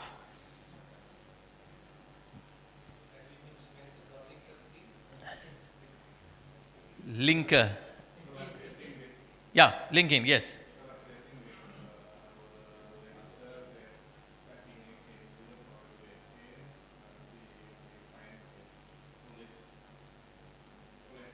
Collaboration. Collaboration is another keyword. But have you heard about the ResearchGate? We already talked about that. Google Scholar. Google Scholar also very important for the visibility of your paper. So under UMS, I didn't check, but when we click on the UMS in the Google Scholar, they should link all your papers, all the the academic stuff. They should have a list to show, in terms of publication. If you don't have it, I suggest you create a ResearchGate. Research Scholar also very critical for us. So the first one is the visibility we already discussed. Second one is IRN, International Research Network. We're talking about the international collaborator. Increase Q1 and Q2 paper. Publishing Q1 and Q2 is not difficult. It's our mindset. Oh, Q1, Q2 is impossible. We cannot publish it. I had the paper that in terms of the content, I had some the perception that I cannot even publish that paper. When I find a collaborator, I share it with my collaborator and ask my collaborator whether they can enhance the content. He enhanced the content and published it in Q1 journals. So sometimes not publishing in the high impact journals is our mindset, right? It's not only the quality of the paper. Sometimes the quality is very good, but we don't understand. We don't have a confidence to publish. My suggestion, always go with the Q1, submit to them. But again, sometimes, majority of the time, when the paper reject in Q1, is not because of the quality of the paper. It's because of what? What's the reason that they immediately reject our paper when we publish in Q1? What? Out of scope. So you simply submit your paper in the journal that is not in line with the scope of your paper. So what will happen? The guy, the chief editor, look at the content, they say this is not within the scope, immediately they reject it. Then he give you very wrong negative aspect, the perception, they say, oh, the quality is not good. So this is not correct. Next. Next. Okay, this one I would like to highlight with all of you, especially for those sort of research center that leading the academic stuff. In terms of the publication, as I mentioned, you are doing great job in terms of the number, but you need to be aware of the Q3 and Q4. 68% of the total publication for the last 5 years fall into Q3 and Q4. Why I have a concern over here? Because Q3 and Q4 won't attract a citation for you. So no win-win situation, no win for you, no win for the university.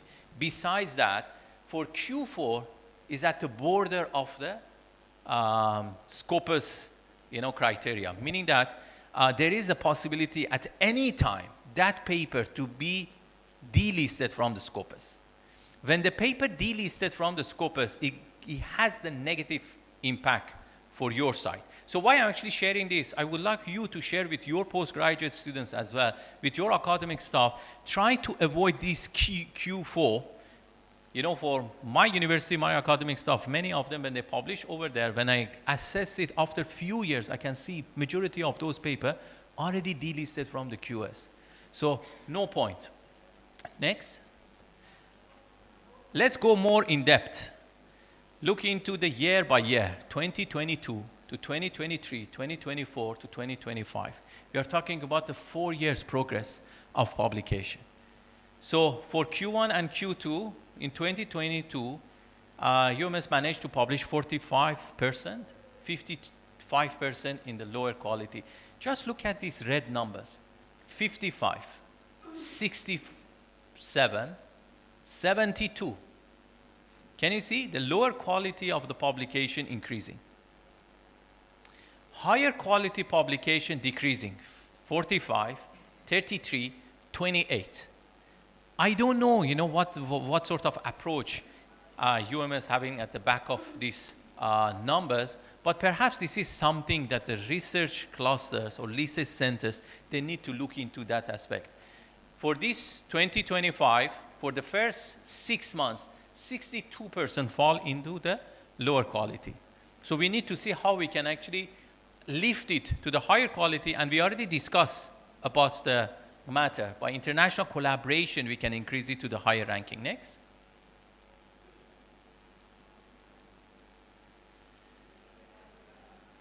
Yeah, so here is the sum of the go back, could you please go back? Okay, let's discuss over here how we can decrease this percentage, the red one, and increase the green percentage. Any suggestion?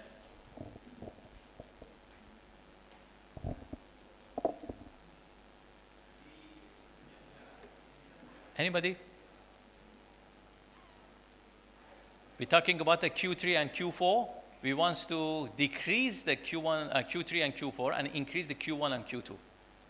So right now we have 55, 67, 72. So we want to decrease the Q3 and Q4. What should we do for the next 6 months and next 2 years? Change our mindset. Yes, of course, we publish. We try to submit the paper in Q1 and Q2. Believe me, it works. Believe me, if you believe yourself, it works very well. If you don't believe yourself, then who can believe you, right? So this one, you need to look at it. Next, what else we can do?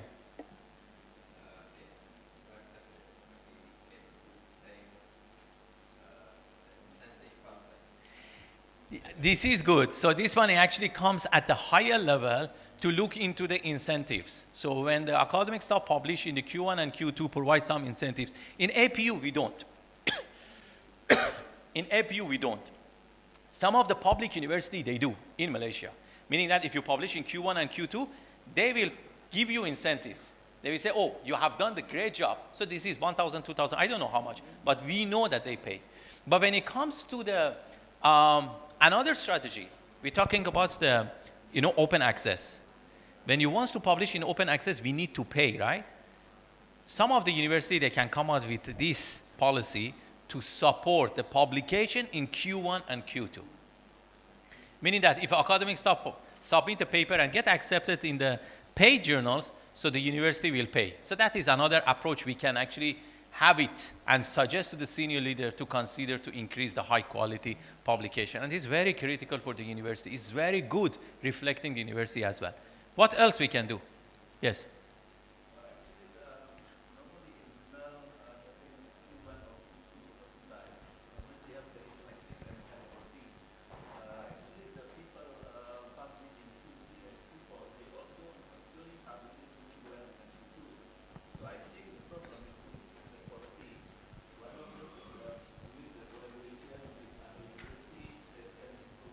Perfect.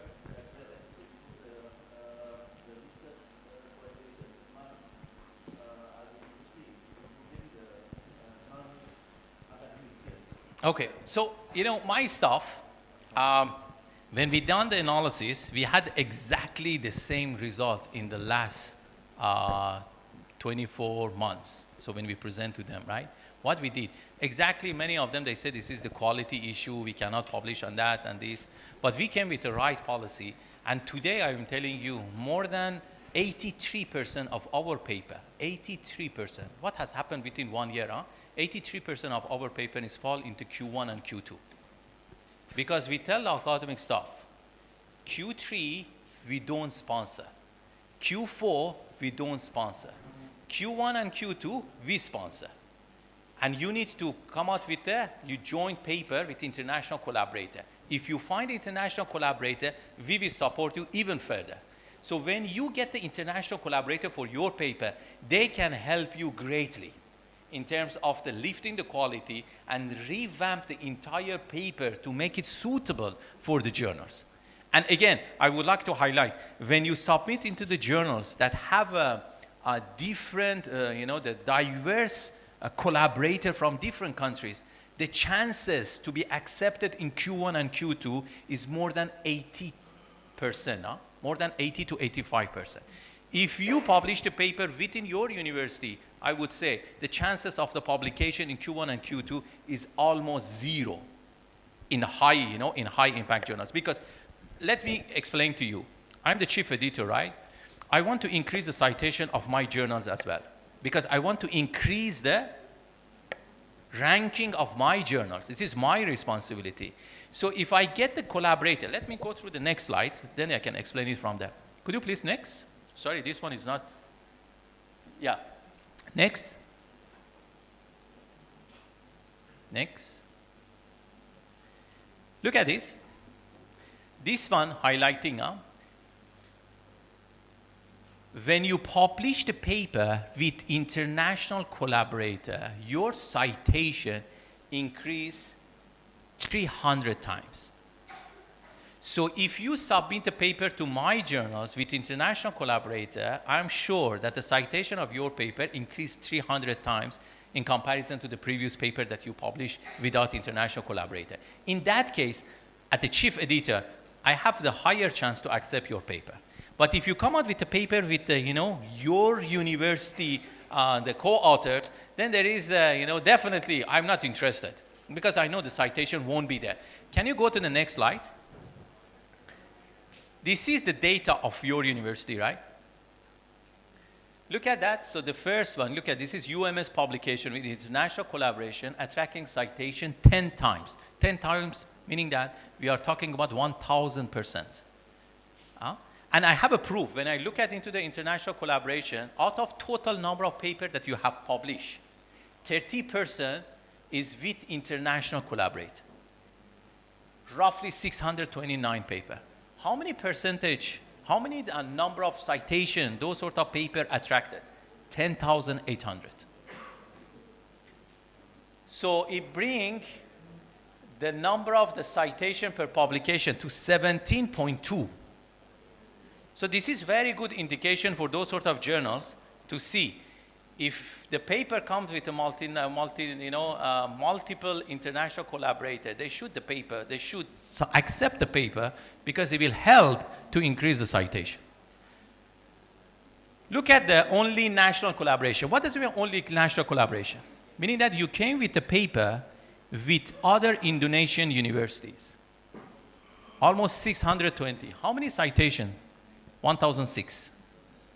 So this one telling us the story that if you come out with international collaborator, you can increase the citation of your paper 1,000 times. Ladies and gentlemen, for the last 10 years, if you want to find a job anywhere,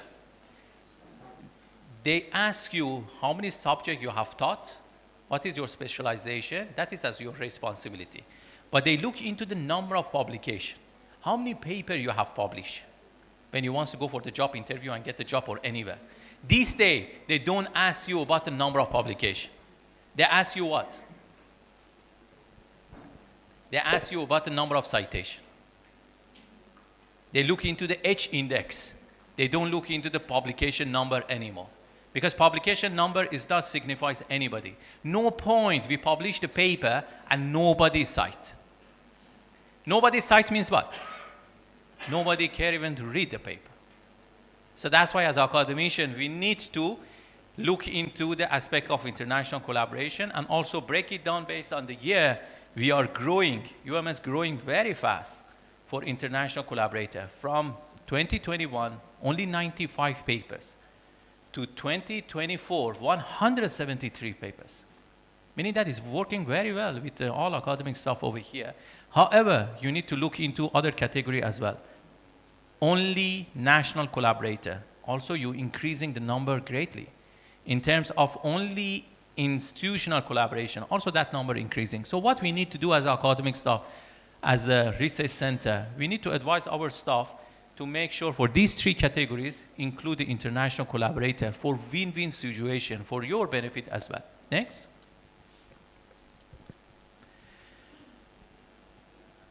Okay, so some of the strategy that we can actually look into it. The first one, we try to find some countries for ourselves.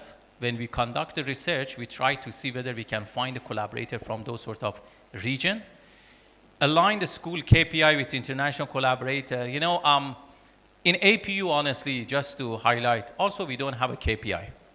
So our responsibility to teach and try to deliver the quality teaching for our students. This is our responsibility. But somehow we have came to the picture that we need to divide our lecturer into two different categories. Those who are actually very good in terms of teaching, let them teach. Let them focus on the teaching. And those sort of academic stuff, they are good in the research and publication, let them publish. Teach less and publish. I think this one worked very well for us. So we cannot push those sort of lecturers that they are not interested to do writing papers, but they are very good in terms of the teaching. So that one also we should consider. And the co-authorship incentives, MOU with a reputable institution, not only MOU, we as academic staff at the research center, we can always approach an international university, approach any other, university in the region and try to form the collaboration with them. Next. Okay, this one is the top 10 country, top 10 university that you guys doing great job in terms of the, the research collaboration and publication. And then next page, next. These are the potential collaborators that I would like to share with all of you. I didn't discuss in detail with the senior leader earlier, but if you want to find a collaborator that can add value to you, these are the countries that university, they're actually looking into that aspect. Next. Yeah, this is the ratio of the publication. Next. This one I would like to highlight to all of you, as I mentioned, so for the UMS publication subject area breakdown 2021 to 2025, I have highlighted to the senior leader earlier, but you should consider when you publish the paper, make sure that you come out with the keywords. If you don't come out with the keywords, see 26% of your paper, are not fall within the subject area that's available in your university. So that's also one of the aspects that you should consider. Why your paper is not discoverable? Because of the wrong keywords that you use. Because all these subjects or program, we have it in the UMS, but the keywords that you are using not related to any of those. So me, if I want to publish the paper in the engineering field or in environmental science, I will search what these sort of keywords, but I cannot find your papers. That is the strategy at your individual level you should consider. Next. Okay, let's go through one by one. This is the recommendation in boosting international collaboration. We already very clear, right? So in order to increase the chance to publish in Q1 and Q2, we need to find the international collaborator. So what sort of strategy we should use? Focus on Q1, Q2 to attract international collaborators. If you want an international collaborator, if you have a paper at the level of Q3 and Q4, nobody will join you. So your paper should be at the level of the Q1 and Q2. And how you can do that? You find the journals, you need to have a right target for the journals. You find the journals and then download 4 or 5 papers from that particular journals and read. Then you see the style. Normally, when we look into the paper publication in high impact journals, what sort of components they have? The first thing, as a chief editor, when we look at the paper, what is it? Anybody can actually highlight. For example, you submit the paper to my journals, what is the first thing I look? Sorry? What? Yeah, the first thing is the title, so the title must be very attractive. I'm not encouraging anybody to use AI, but believe me, AI is the best tools to give you the most attractive title. We don't use the AI to write the content. You use the AI to write the content, I guarantee you are not able to publish that paper ever.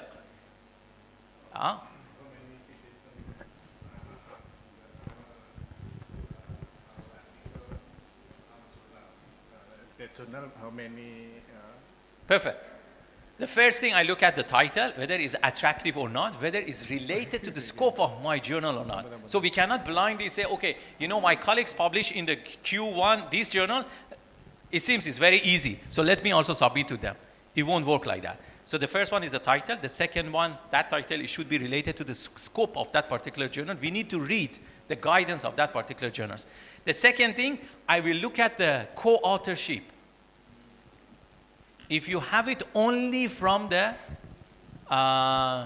your university, many of journals won't accept it in Q1 and Q2. As I mentioned to you, right?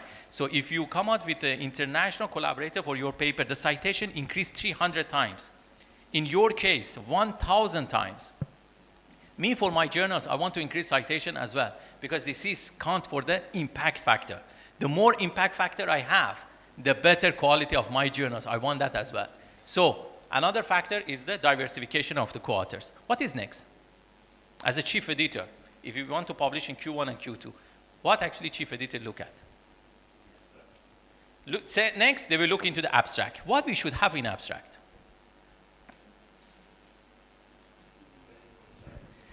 It should be very concise information, comprises. They look into the objective, we need to have it. Results need to be there. We need to talk about the somehow methodology and also the findings, the result of that. Next, what is the critical? I'm looking for another critical which is more important than the contribution, also important. Before contribution. Gap is very important, but before gap is novelty of the paper. What is new? You know what I mean? I'm receiving so many papers. What is new about your paper? You want to publish in Q1 and Q2? Novelty is come first. So novelty means exactly what is new, what I can learn from this paper. It should be unique. It should fill up the gap in the literature. So that's why we need to come out with the literature for the last 5 years to make sure that the gap that we are filling is relevant. So then after that, of course, we need to have a methodology, very rigorous methodology. And you know how we look into the methodology? We look into your objectives.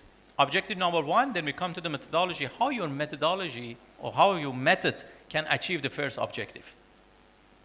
Second objective, which method you are going to use to achieve the second objective that you have. So all those things we are looking. I think this one we already discussed. So, you know, the strengthening the publication visibility, publish in Q1 and Q2, open the linking, we already discussed. ResearchGate, Google Scholar, and ORCID. ORCID is very, very important also. Is each researcher in the world, they have a unique ID. This ID linked with the Scopus.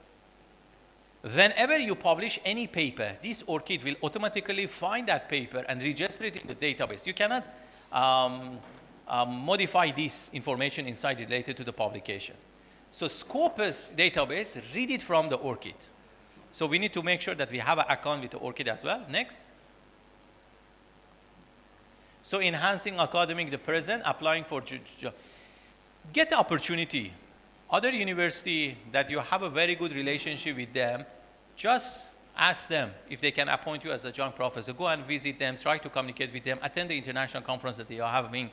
In those sort of things can help you a lot. Join editorial board of reputable journal in your field. Write to them. Again, you need to believe yourself. If you don't believe yourself, nobody will believe on you. Sometimes you publish the paper immediately, write to the journal, relevant journal, ask them, I want to be the reviewer board. They love it. They will accept you as a reviewer board as long as you review the paper for them, and this is how you can actually build your reputation. And also going to the different places and give the lecture. Next. These are all the recommendations which we would like to, to see that they are very important in terms of the international collaboration research. Look into the joint PhD supervision. Many universities in all around the world, like for example in our university, we have Indonesian students, right? The main supervisor is me. I will be more than happy to appoint the co-supervisor from Indonesian university. What's the benefit of that? When the students go back, he can easily communicate with you and you can put them in the right direction. When it comes to Malaysia also, because PhD doesn't require to be in Malaysia all the time, right? So they just need to come pass 2 subjects, and then after that, I think that they need to maintain the short period of the time. The rest, if co-supervisor from your university will be great. So this one also, this is something that all of you need to look into it, so you can actually explore the opportunity. Signing MOU, MOA, this is also important. And joint research grants. For us, we are providing the opportunity for matching grants. So for the past few months, I'm actually discussing with some of your researchers to join our project. The project is ready. We just need somebody to join our project and try to work closely with us, perhaps for the data collection, and then later comes to the publication. Next. Okay, global academic events. So try to, international conference and the forum and workshop, also very important, try to be engaged. A lot of learning for academic stuff comes from those sort of platforms. So we try to see, how we can actually participate and also, attend some sort of research networking session. Next.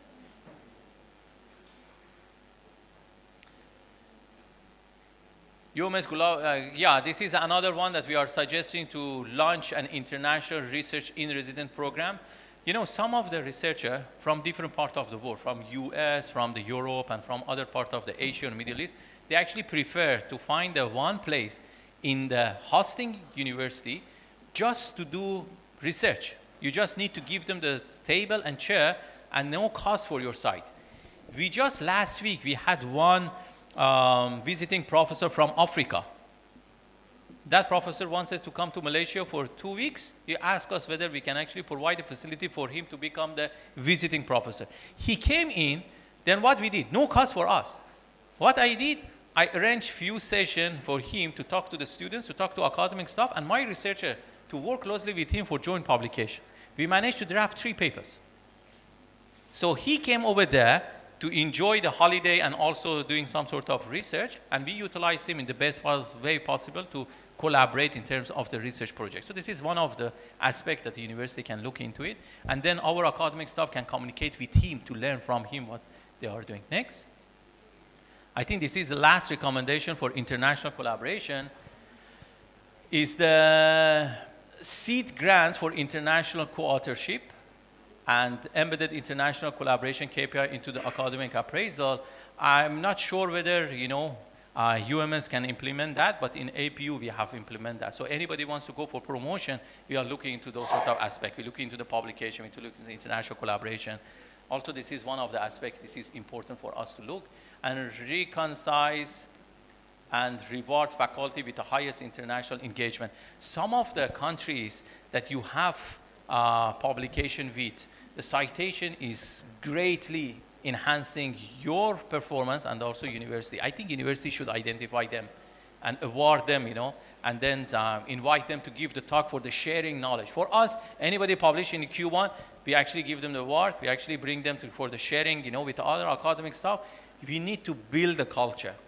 If you build the culture, then it works very well for the teaching university to moving and balance it with the research university. I guess this is the last slide.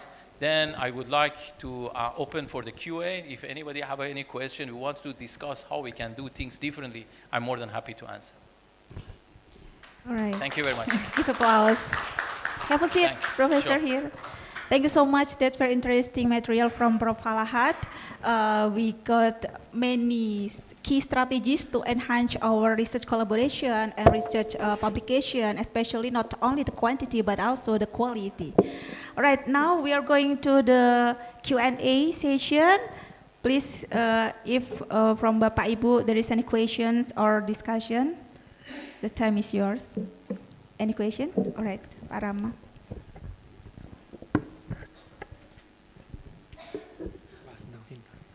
Okay, thank you, Prof. Falahat, for your enlightening presentations. I'm Rama from Center for Transportation Studies. I'm wondering to know more about your slide related to potential collaborator for WMS. How do you come up with the list of 14 universities? Okay, just to highlight, there are some application and tools that having the AI as an engine. So what actually they do, my own institute, to make sure that everybody moving in the right direction. And also I study different rating and ranking institution all around the world, so THE and also QS. They are looking into the voting and also collaboration from those sort of university that they are higher than you. These need to be integrated with the policy and the strategy of the university. So no point that you put the energy and effort and money to the collaboration that's not deliver the value to your enhancement. So therefore, we look into the detail of those universities in terms of research, publication, citation, and then we look into the current collaboration that they have and those sort of university that they're adding value to that particular university. For example, I'm talking about those sort of university adding value to UMS. And then we come out with a list of the university that you never had a collaboration, but all your partner university, not only partner, regional competitor university, they are looking into those sort of university. Meaning that your competitor at the similar level, they already have a collaboration with that particular university, and that university is slightly higher in terms of the ranking with you. So if you collaborate with them, it can bring up your ranking and the quality of the research of your university in line with the, the different university in the region that they are doing. So this is more on the harmony. So that's why those sort of 14 university suggested for your university that can greatly add the value to yours. They are not only 14, they are 1,200. 1,200 university for the next 5 years, suggesting for the UMS to focus. But for aspect of 6 to 1 year, because we are talking about the QS ranking, right? So for the next 6 months to 1 year, they will cut the value for the QS 2027. So perhaps if you focus on those sort of 14 universities in different countries, it can help you greatly for increasing your ranking. So right now I heard that is around 1,400. I think it's good if you can put the target for the less than 1,000. By looking at the data for UMS, to be above 1,000 or 800 is not difficult. Everything is there. Infrastructure is there. Data is there. Citation is there. People is there. Talent already there. But they need to move toward the right direction. Yeah. Thank you. All right. Thank you, Professor, for the answer. Any question more? Yes. Oh yeah. Okay. Prof. Hello, Prof. Falahat. Hi. I'm Sarjito.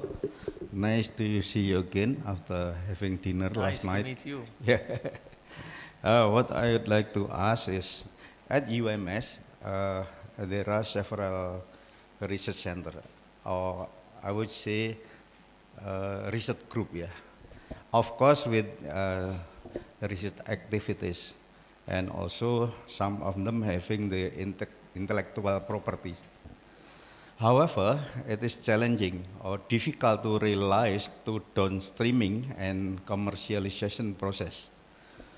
Please provide best practice for case on your campus and generally in Malaysia University. So how to make link and match between campus and industry and any other institution, something like that. Enough, thank you. Okay, thank you very much for your question. I think your question very, very valid.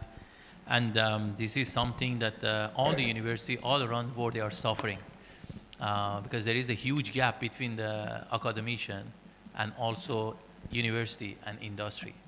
So this is something that all the university, they try to focus. In terms of commercialization, it's not easy. When we're talking about the R&D ecosystem, so it's starting from the basic research, fundamental research, and then it comes to the another extreme, which is commercialization, meaning that you produce the value out of your research that have some sort of, the monetary advantage for your university. So I would say that the only way that you can enhance the commercialization is having very close relationship with industry. So what other university doing? They having the event and exhibition twice or 3 times a year, inside the university. Then they showcase their product and the R&D, the project that they have done, and try to get the feedback from industry, how they can actually bring it to the next level. This is one. Second things, for all your program that you have, this is, I think, a very good suggestion that we have the external examiner from industry related to that. So for example, you are in the field of renewable energy. Get the company that they are practically producing the product related to the renewable energy, bring that company, bring that person. I think the CEO of the company and all senior leaders of that particular company will be very happy to contribute to the university. Bring them and put them as an advisor to the program. Let them to give some sort of, the syllabus improvement. When your lecturer, they wants to come out with the assignment, get the feedback from them to integrate the assignment with something practical from the industry. And when it comes to the evaluation, again, bring them over there to the university for them to evaluate the students and give the feedback. I think there is a huge gap. But by doing this, you can actually minimize the gap between the academician and industry in order to make sure that the project that you're producing by your students will be closely linked with the industry. You are most welcome. Thank you very much. Okay, thank you. Very interesting question about the commercialization. Any question? Yes. All right.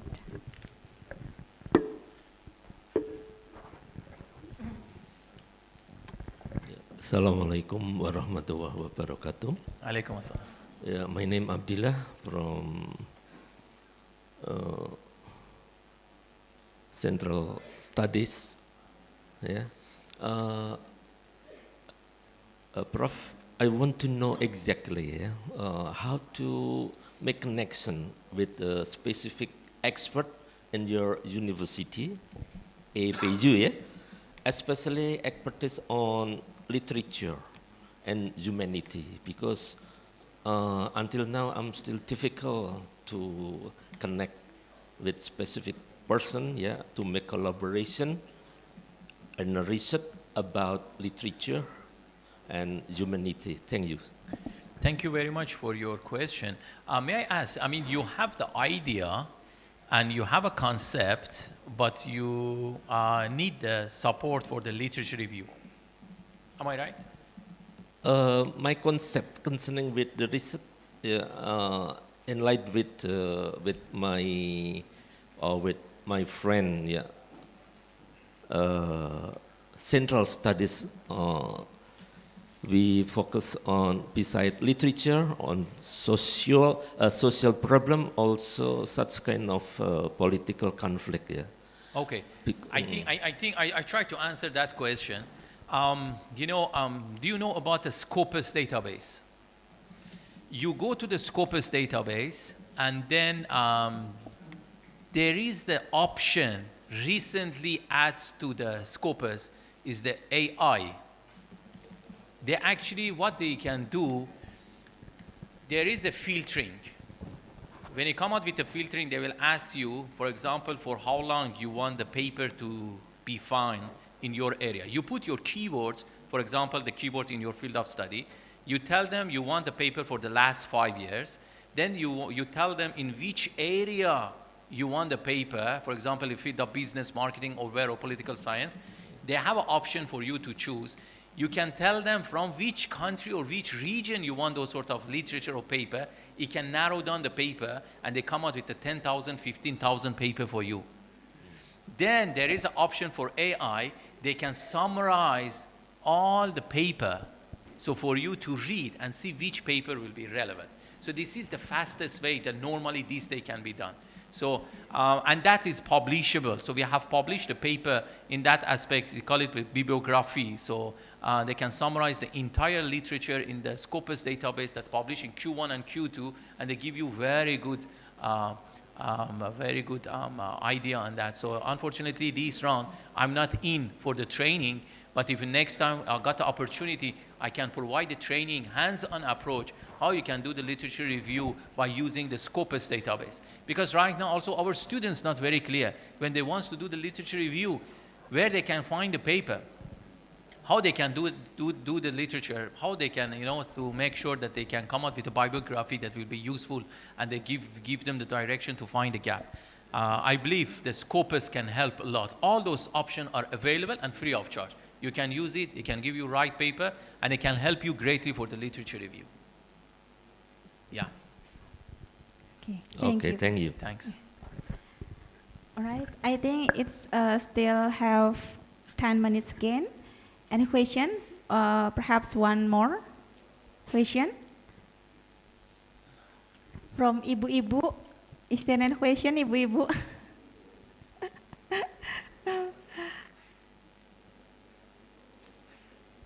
All right.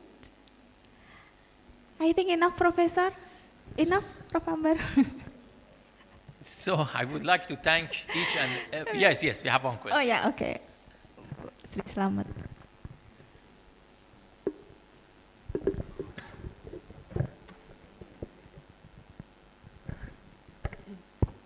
Okay, Assalamualaikum warahmatullahi wabarakatuh. Waalaikumsalam. Thank you very much for the chance given to me. Yeah, talking about the research collaboration, it is very interesting for us. Yeah. Now, the focus of my question is that, could you tell me how the bureaucracy, if we want to join at the research collaboration between UMS and also maybe UPSI and the other university in Malaysia. That is maybe inshallah July 25, yeah, I'd like to go to UPSI also. Maybe you can give me description, or you can give me guide how to make collaboration between UMS and also UPSI. Okay, I think that's all. Thank you. Okay, thank you very much for your question. And these days, majority of the university, especially in Asia, they have a matching grants. So if you come out with any research project that you are able to secure the grants internally, which I think that your university greatly provide the opportunity for everybody to apply, because I have seen 1,300 internal grants they're already giving away internally. So you can actually approach any university in Malaysia and Asia, tell them that you have internal grants and you want to have it as a matching grants. Matching grant means another university, they will look in your proposal, they look into the details, and they will assign a few people to work closely with you.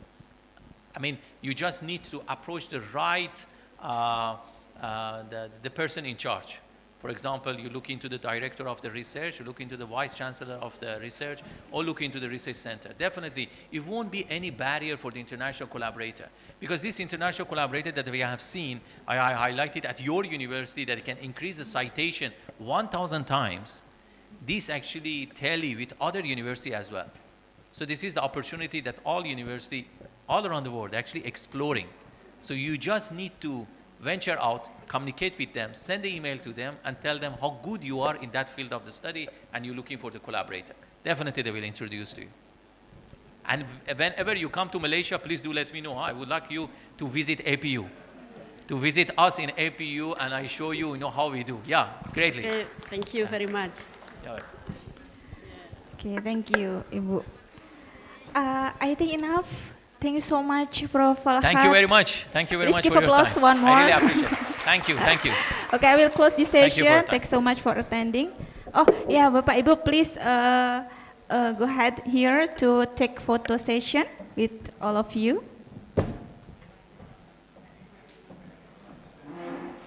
Nggak banyak.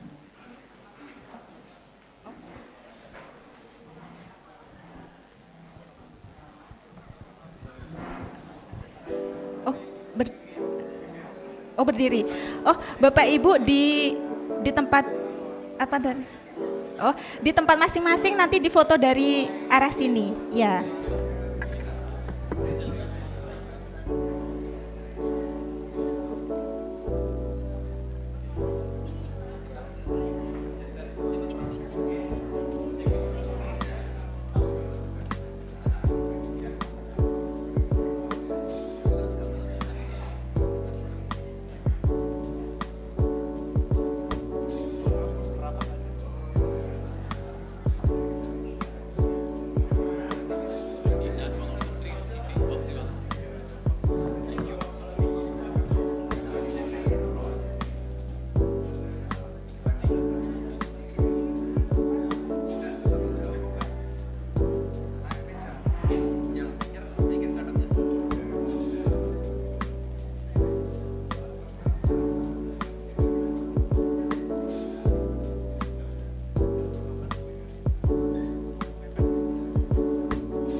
Thank you Bapak Ibu. I will close this session. Thank you so much for your attendance. Saya tutup. Wassalamualaikum warahmatullahi wabarakatuh.